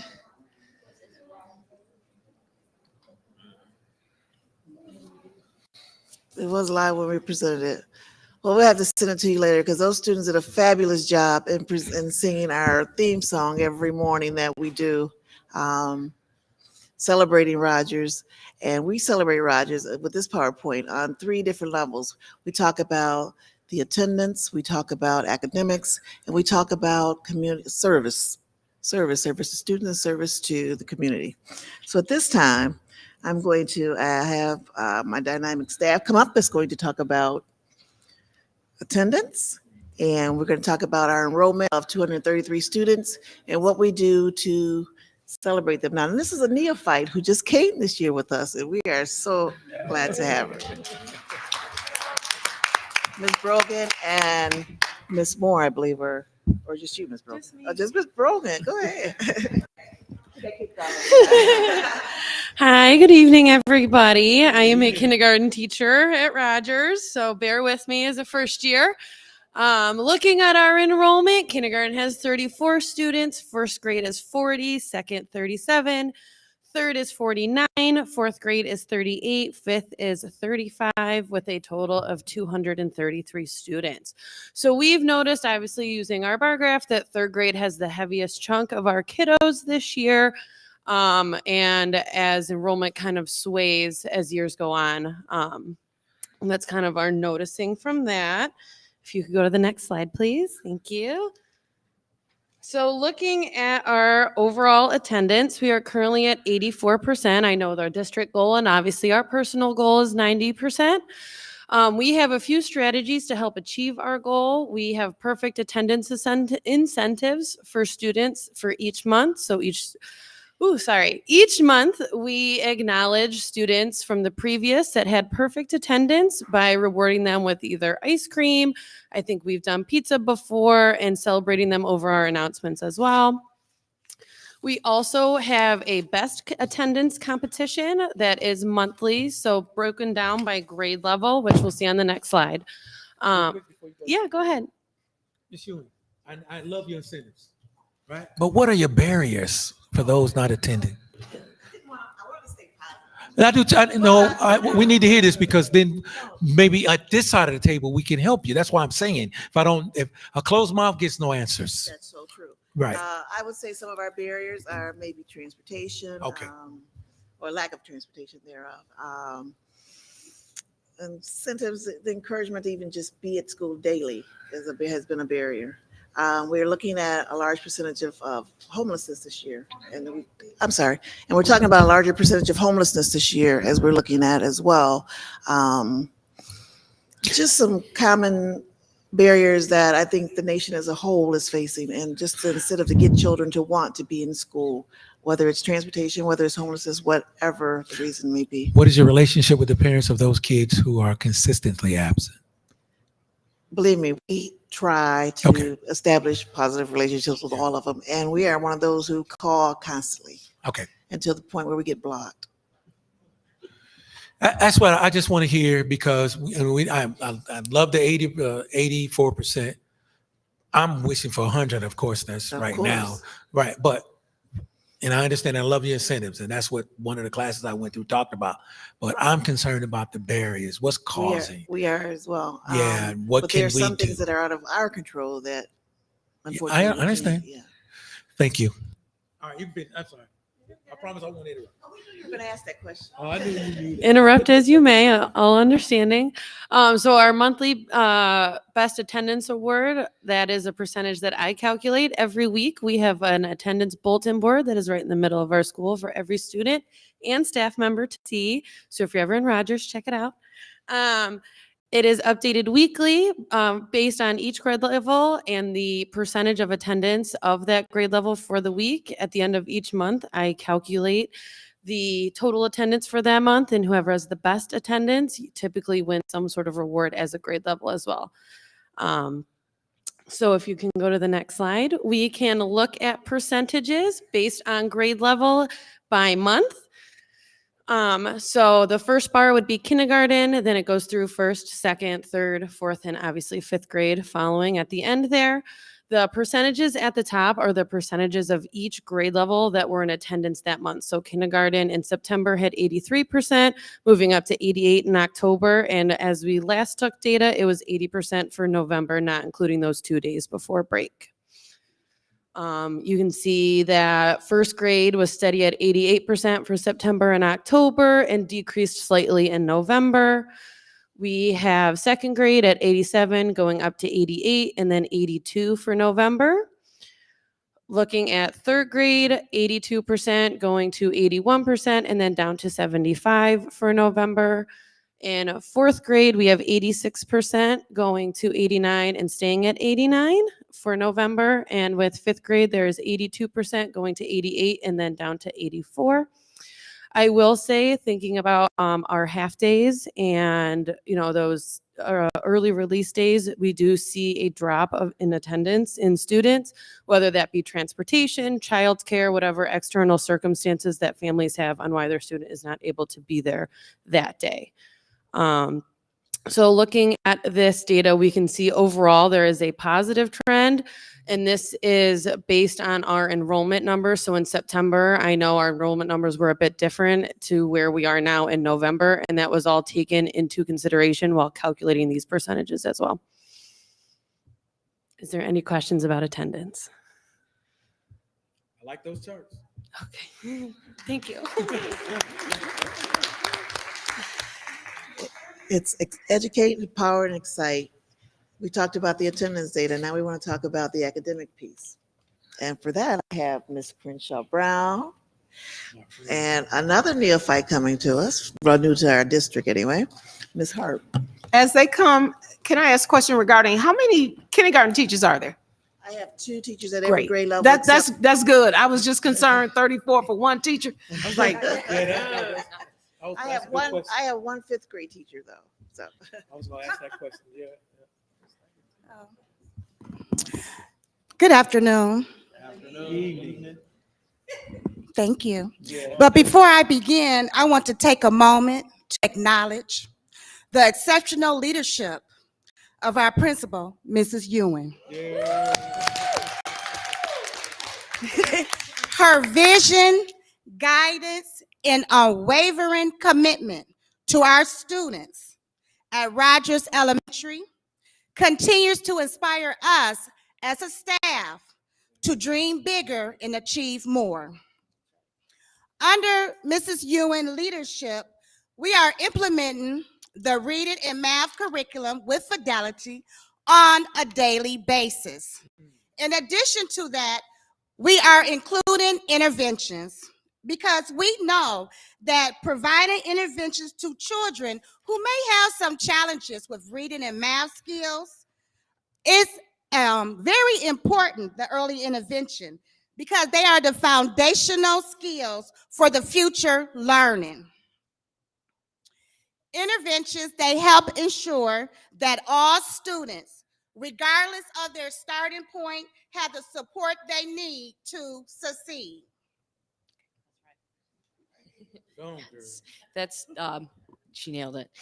Those interventions, those reds and all that data, those reds, that's how you get them, is through those interventions. And the fidelity, doing it every day, consistent, looking at the data, looking at the iReady tools, and that's what you use, and that's the fidelity that us Rogers staff use. So thank you. Looking at this page here, this is our MICIP goals, Michigan Integrated Continuous Improvement Plan. If you didn't know what MICIP was, I'm from Florida, so I looked that up today. So thank you. So this is our fidelity, what we do every day. So reading K through 5th grade, reading and writing. We have our curriculum of wit and wisdom. We have our daily phonics first instruction, and then again, our intervention groups based on the iReady data or any data we pull from that phonics first when it comes to phonics. Our math, we have everyday math curriculum and the technology interventions that can come with that.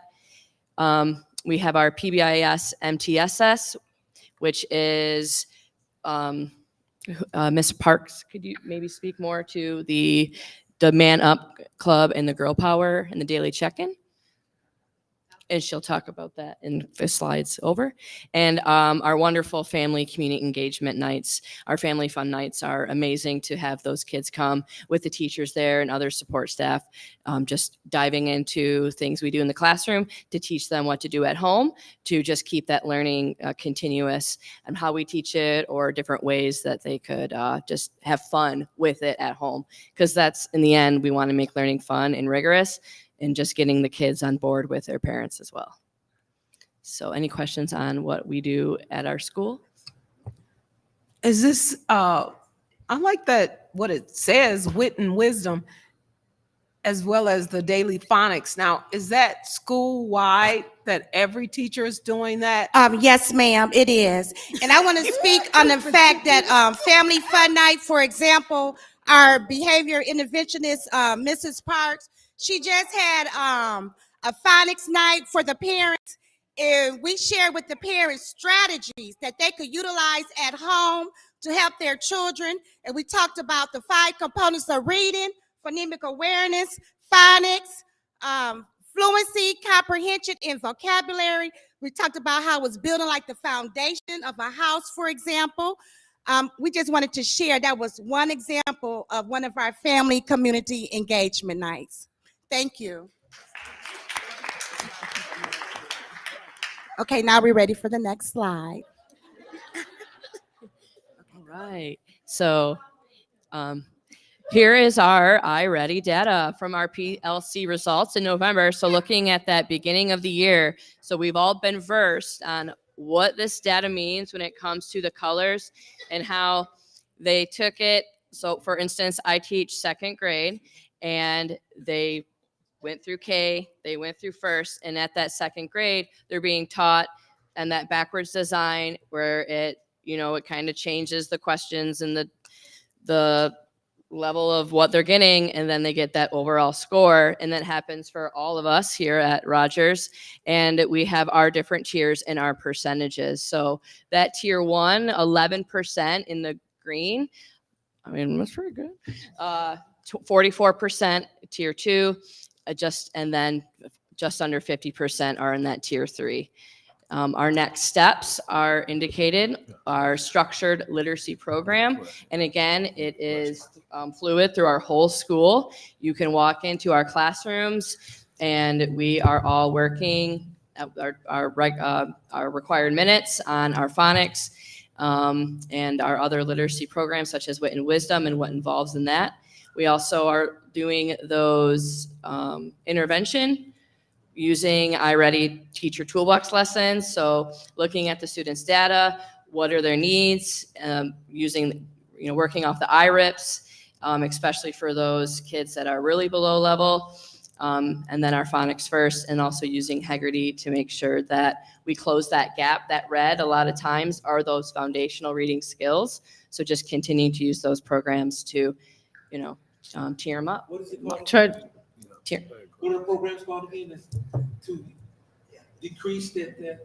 The IRIPs, the individual reading and intervention programs. Okay. So, for instance, my class, I have 18 students in my class, and 10 of those students are on IRIPs based on this data. So that makes sense. So about 50, and I'm a 2nd grade teacher, and we saw that data where it's that big dip going from 1st to 2nd grade, how that red just got much bigger. So it would make sense for my group to have a higher than 50 or higher 45 on these interventional reading programs. So that's that one-on-one 2-3 times a week that I, have to fit in with all the other instruction. So that's you answered my concern, because I was going to ask the question, knowing those percentages,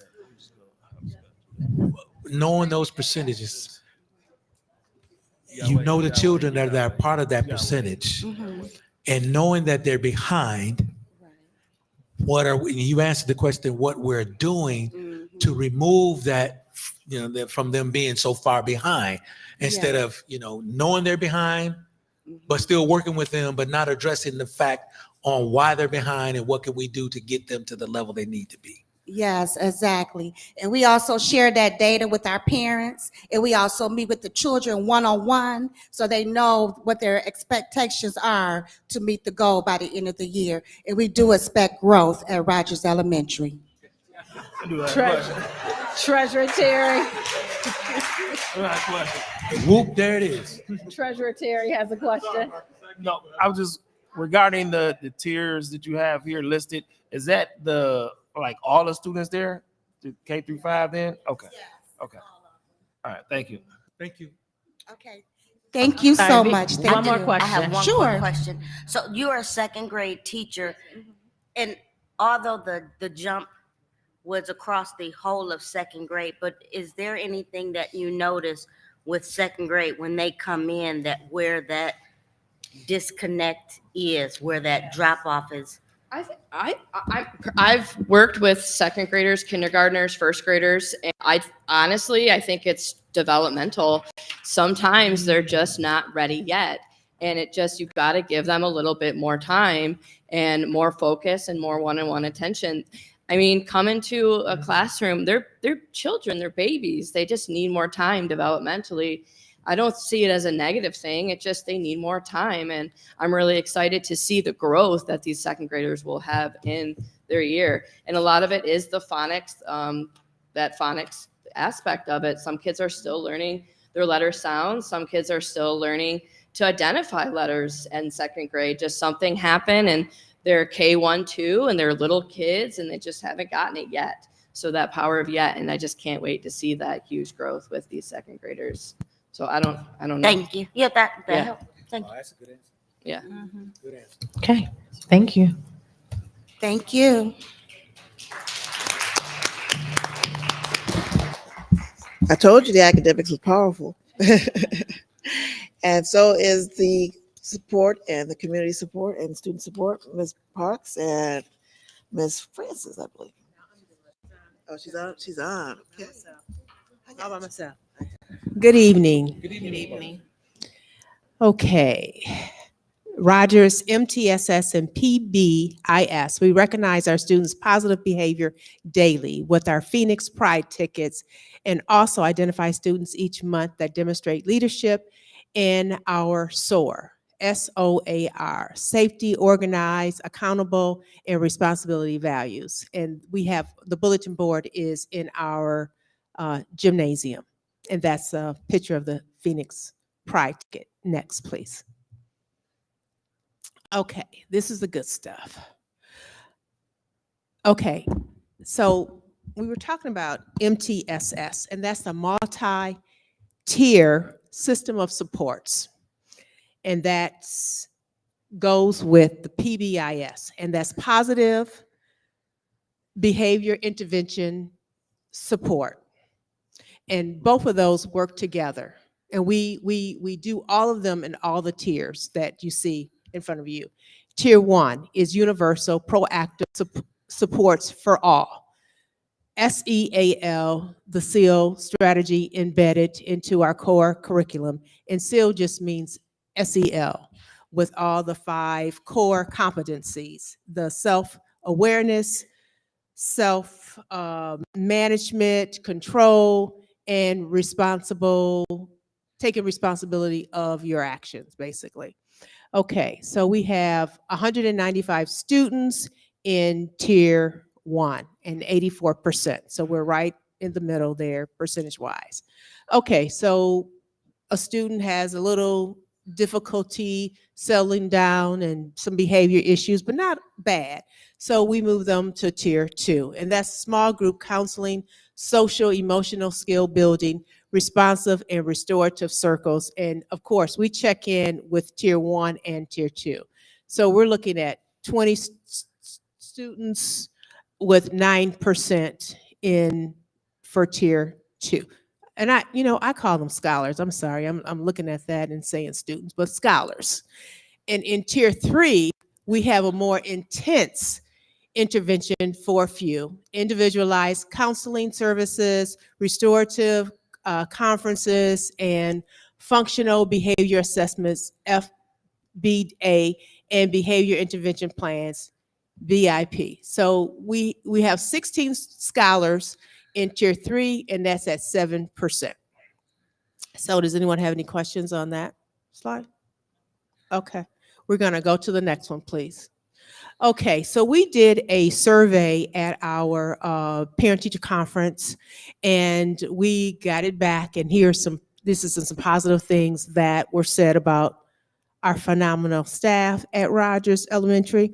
Rogers had provided my daughter with a new love for learning that was missing from our previous district, and that's a 3rd grade parent. And we also have many more other things that they like about Rogers versus the charter schools or wherever they were. Next slide, please. Okay, that's the parent survey that was presented to all the parents that were in attendance with our parent-teacher conference. You can go to the next slide. Okay, events and celebrations that have taken place. We had math night because we know that a lot of our parents have trauma with math. So we wanted to have math night and make it fun so parents could be engaged and all that good stuff. And we've had some attendance celebrations as well because we practice.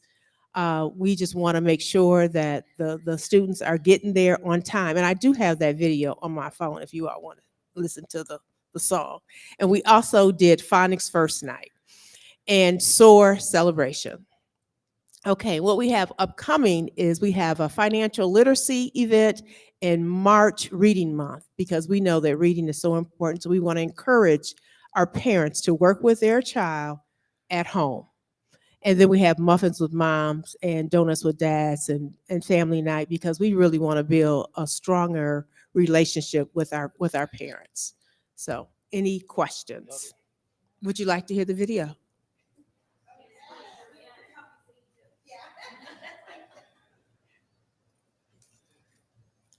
Is the kid singing? Mm-hmm. Madam Chair. Okay, I had it, but it left. Oh, you psyched us out. No. You know. It's something that they see every morning. You know what? I'm going to. Oh, you are? What? Take too long? Yes. Okay. Just go on and sing it. Oh, you wanted to sing it. Okay. This is what the students. Who's ready to learn? Who's ready to learn? Who's ready to learn? I'm a student learner at Rogers Elementary. My principal is Miss Ewing. We stand on business as we improve our reading, writing, and math skills. What? We exhibit positive behavior because we're here every day on time. On time. On time. Who's ready to learn? Who's ready to learn? Who's ready to learn? Period.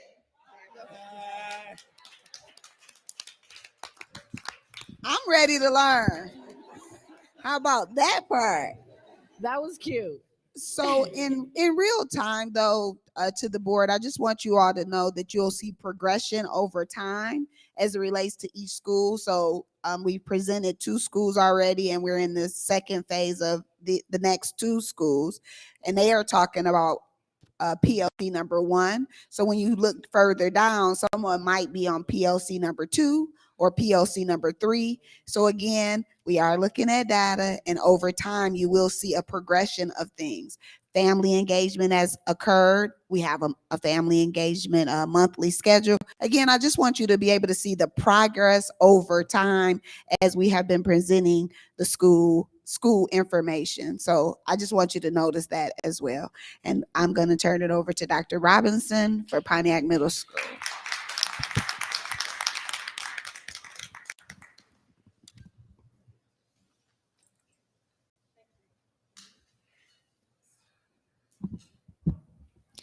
Good evening, everybody. It's a pleasure to be here. I'm excited to share with you some of the things that are going on at Pontiac Middle School and the direction that we are taking. So our first slide is about enrollment. Right now, we have in the upper hundreds for each grade level, totaling out at 515. We are noticing that we did lose a significant amount of students, whether they moved out of state or we do unfortunately have a lot of students moving back to their country of origin. We hope that things may change so that they can return because it was wonderful to have such a culturally diverse school. Attendance.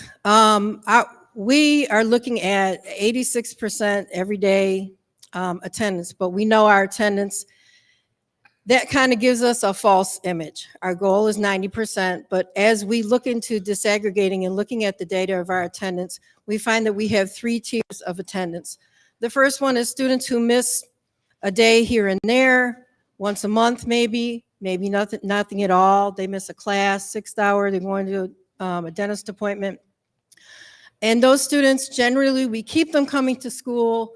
They're engaged. We use our PBIS with them. We have celebrations. And then our next tier is our tier 2. And these students that we are putting them on a caseload, that means that one person may have 10 to 12 students that each day at a certain time they're going to see, is my student here today? If they are, then we're going to do that, pat them up, thank you for coming today. Maybe if consistently they've come all week. These are our students who may, on average, miss 1 day a week, which some people may think that's not a lot. Oh, you miss 1 day here or there, but it does tend to add up and it becomes where they are chronic attendance. And so we're working towards keeping those students with their numbers low, encouraging them to come every single day, including half days, which was noted earlier is a time when our students tend to not come for various reasons. And then our last tier is our tier 3. These are our chronically absent students. We do, when I say resources, I mean we have beyond what's in our school building. So we have our DHHS worker, we do have a truancy officer, and we also have an attendance liaison that comes from Oakland Schools who we already knew coming into this school year that these students were having struggles with attendance. And so they're seeking out ways to work with parents. And going back to the caseload, that's also our opportunity to reach out as a staff and make that contact with the parent and see what's really going on. And we find out our barriers are a little different from elementary because we do have a lot of students that will miss first hour every single day because they have to wait to make sure somebody gets on a bus and then they walk to school. Or there is a lot of caregiving, a lot of students that they're at that age where, you know, I get out of the house last and everybody's gone to work and gee, I missed the bus. So we're working on those things in there, tier 2 especially, so we can make sure that we're building those relationships. Was probably the most important thing to making middle school successful, is building relationships.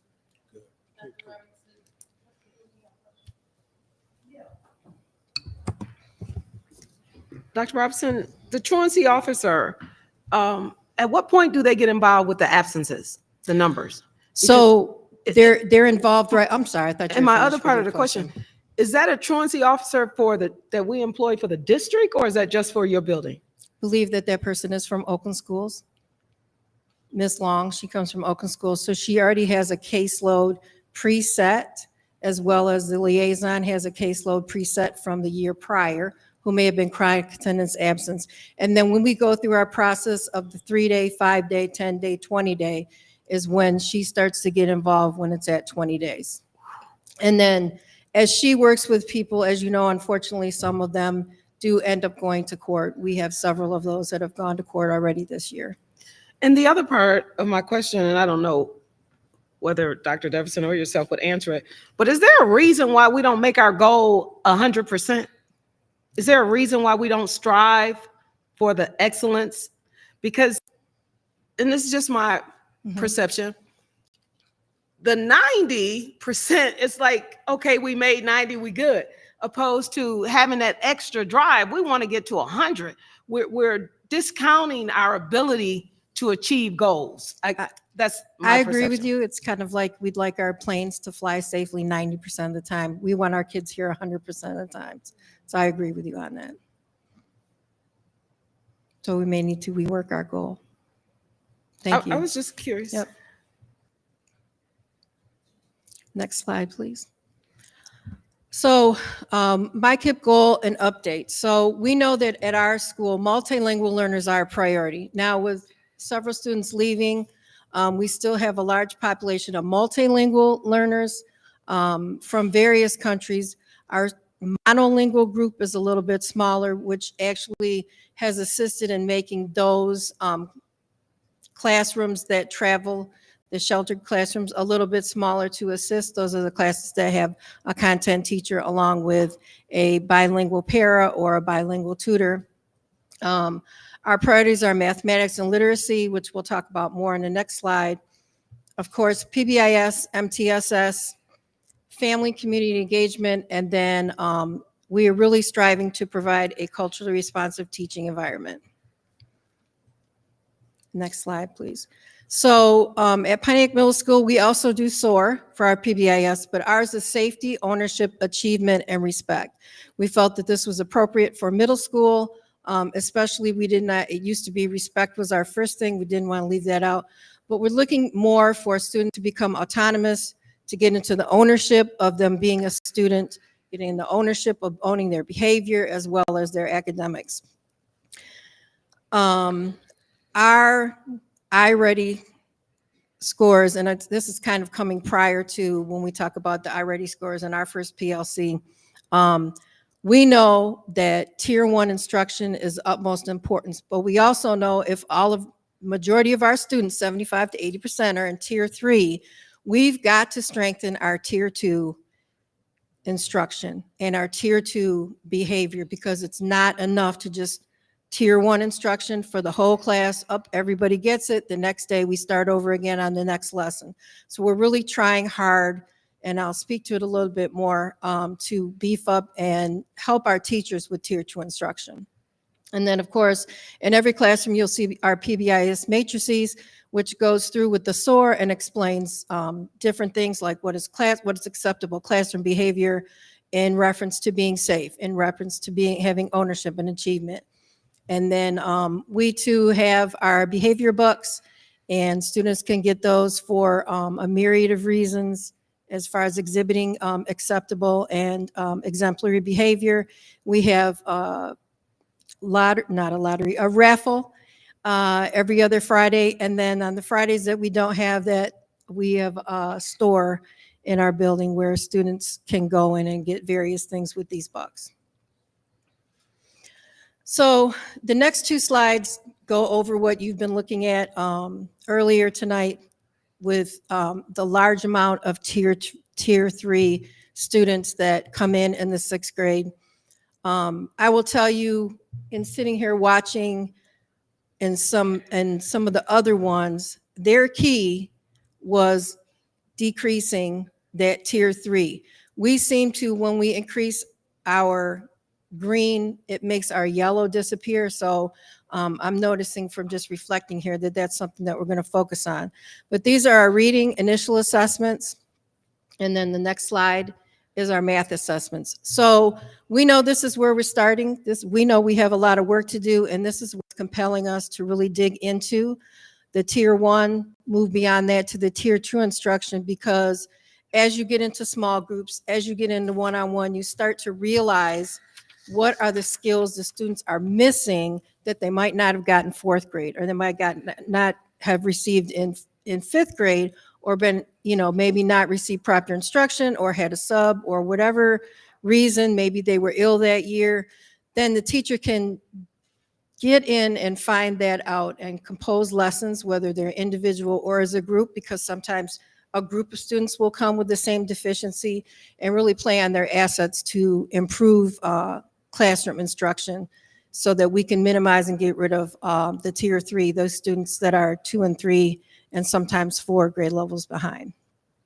Is that the math one you're looking at? That one, oh, it got cut off. Yeah. So I think that this is the reading, and the other one was the math.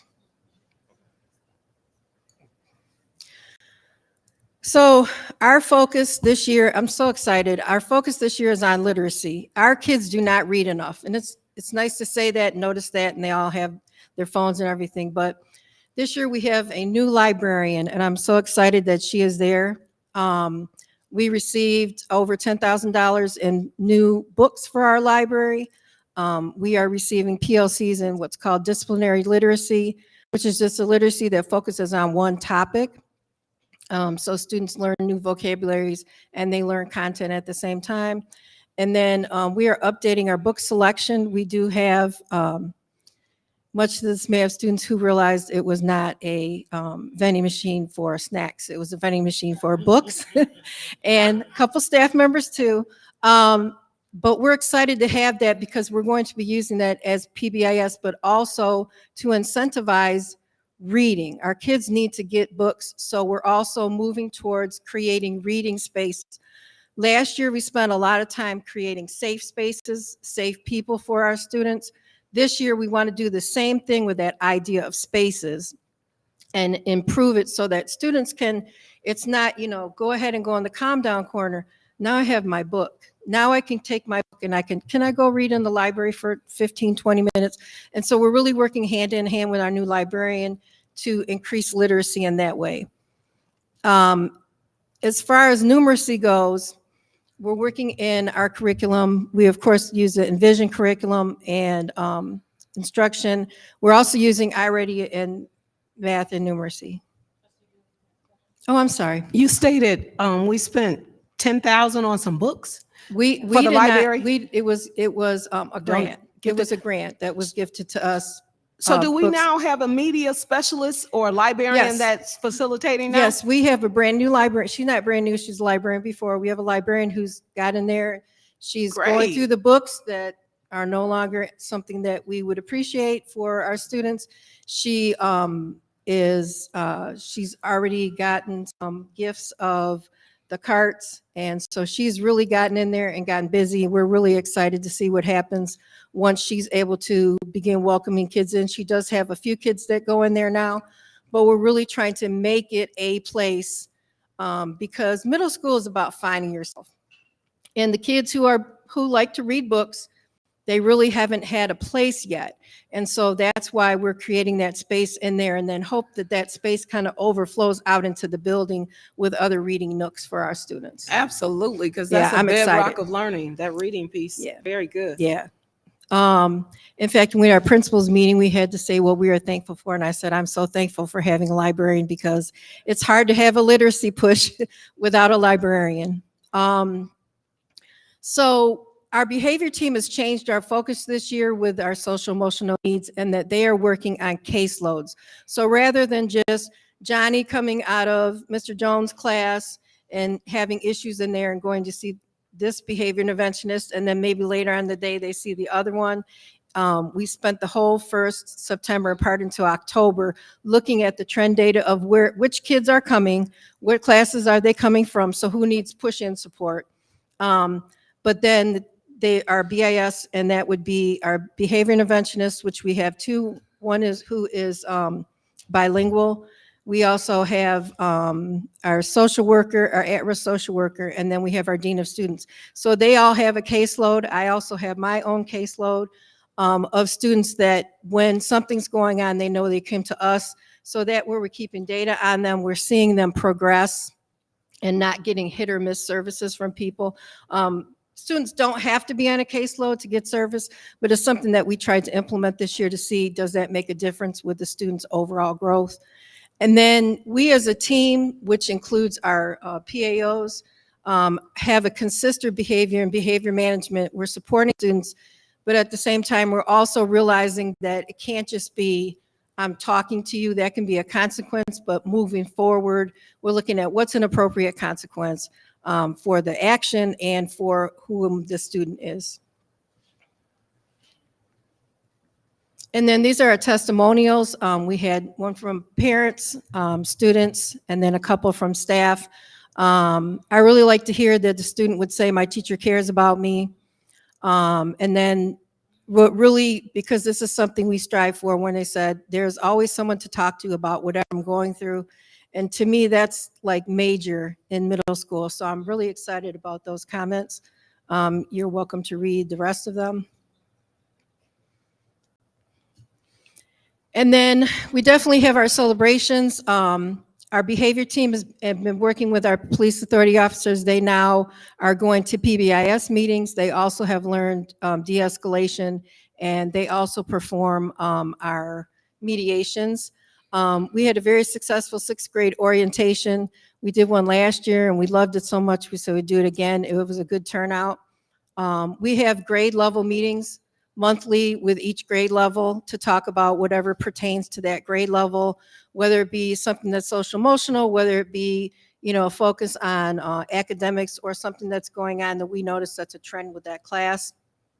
We do have Mr. Sanders in community schools in our building, which is awesome. He is a great support, and aside from just providing that overall wraparound, he also works with students who are falling behind in their classes to give them some study techniques and get them to get caught up.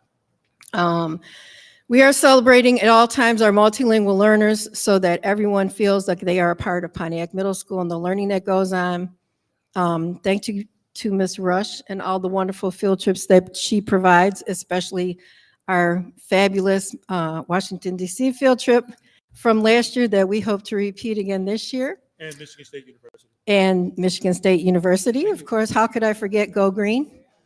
And then we also are trying to get students to explore themselves and what they're interested in, who they are by having clubs. So Deputy Wheeler has a chess club. Deputy Wheeler and Mr. Sanders have a chess club.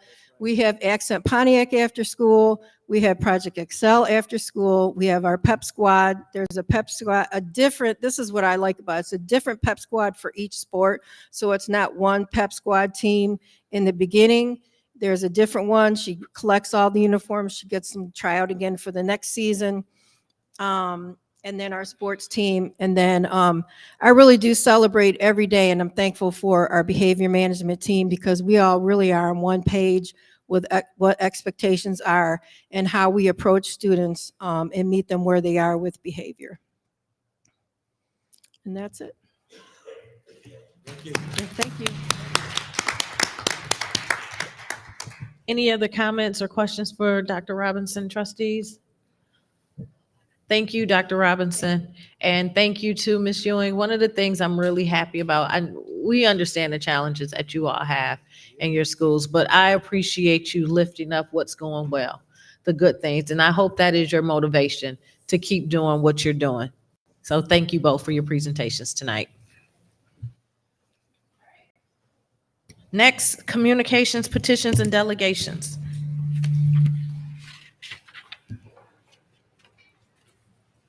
Your request to address the Pontiac Board of Education for 3 minutes is granted with your commitment that all comments will be delivered with courtesy and civility. Failure to do so will result in forfeiture of your allotted time.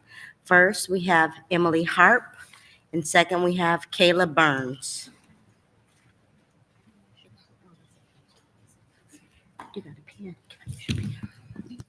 Hello. I'm from Michigan, and I taught in Florida for 14 years, and now I'm back, and it's wonderful. I've always taught at Title I schools, diverse populations, etc. And I was a bit confused when we handed out our report cards, being I was hired on October 27th, and I got to do the report cards and parent conferences, and it was wonderful. I had almost all of my parents show up. And I have a large population of students and families who speak Spanish and read Spanish, and there wasn't a report card in Spanish. I felt offended for them. I felt bad for them. We say that we're committed to our community and we respect and everything, but imagine going to a parent conference and the report card's not in your language.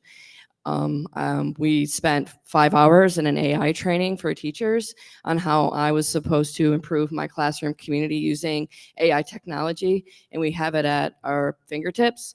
So how can the district improve by making sure report cards are in their languages? How are they supposed to know what those numbers even mean if it's not in their language? And what a waste of time with our translators to just go over what the words on a page is instead of how we can help them improve what those numbers mean. So I just, moving forward, how, as the board, what can we do to make sure that the parents have it, report cards in their own language? So thank you. That's what I'd like to address. Thank you. Next, Kayla Burns.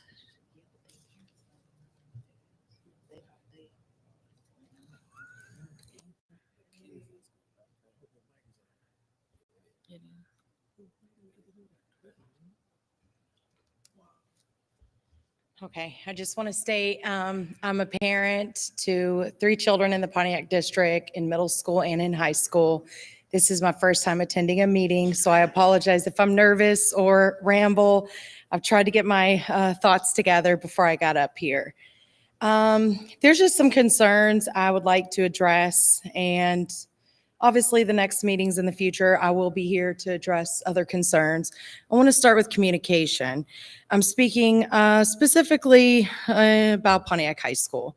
There's an incident that occurred with my son on October 14th, and it took me emailing the chain of command starting at the high school level, starting with the superintendent after I didn't get feedback the way I had wanted to get from the principal and the staff and the guest principal at the time, which resulted in me reaching out to the superintendent.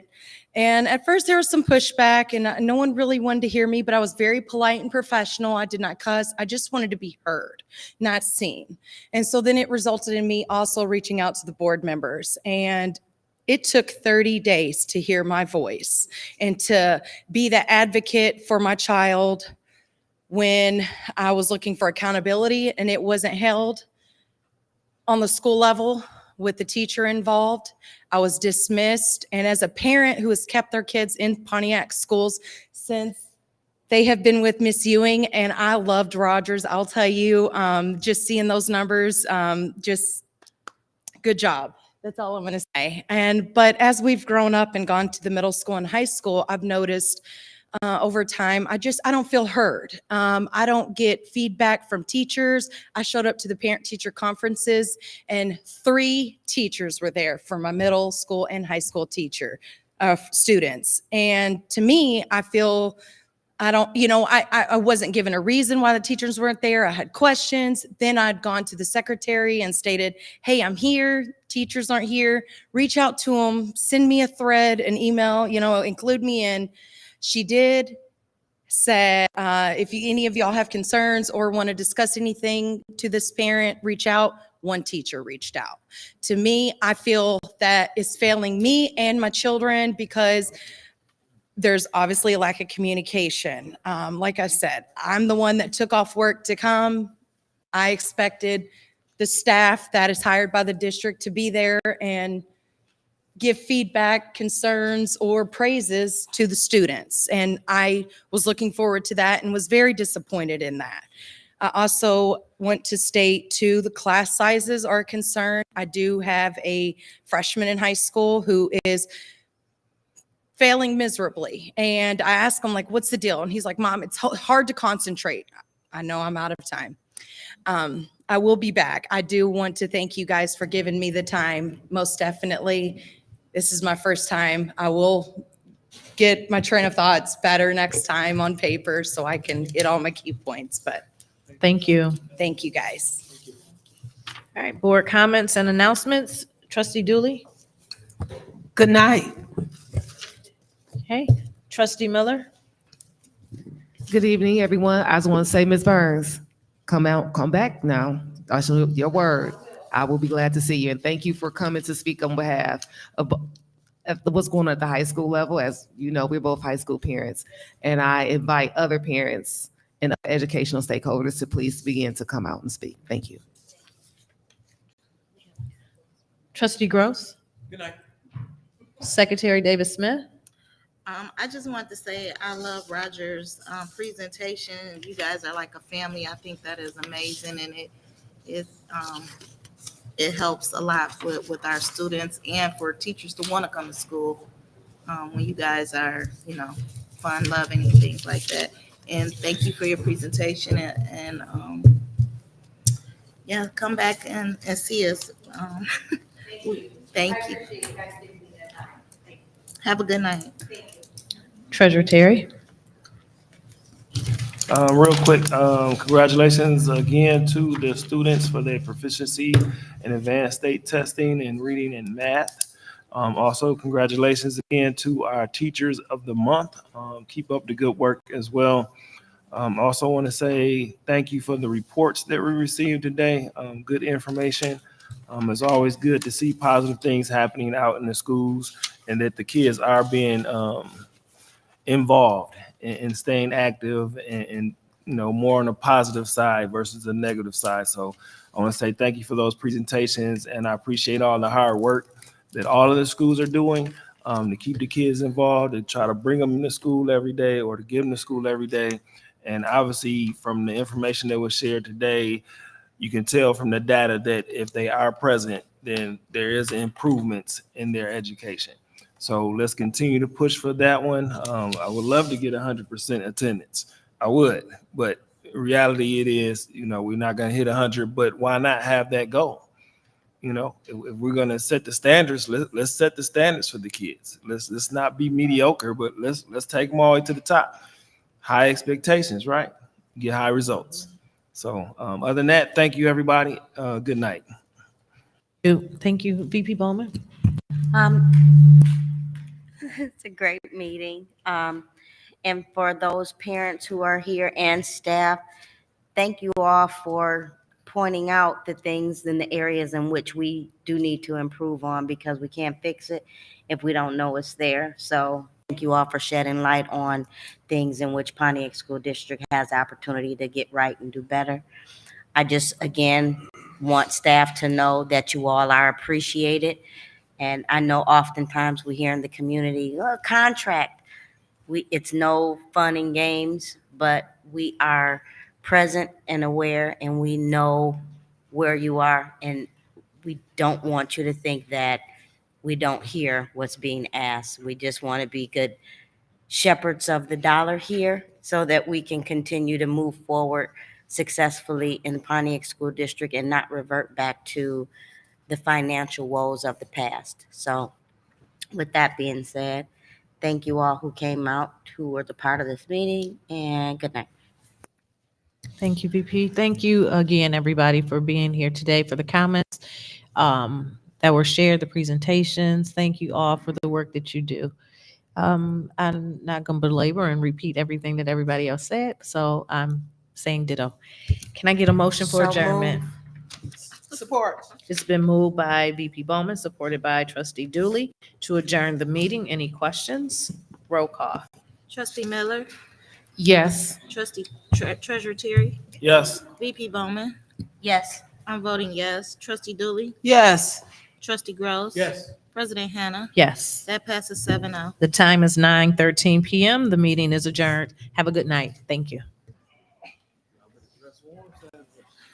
Yeah, it's probably started snowing already. Yeah, it's gonna be cold.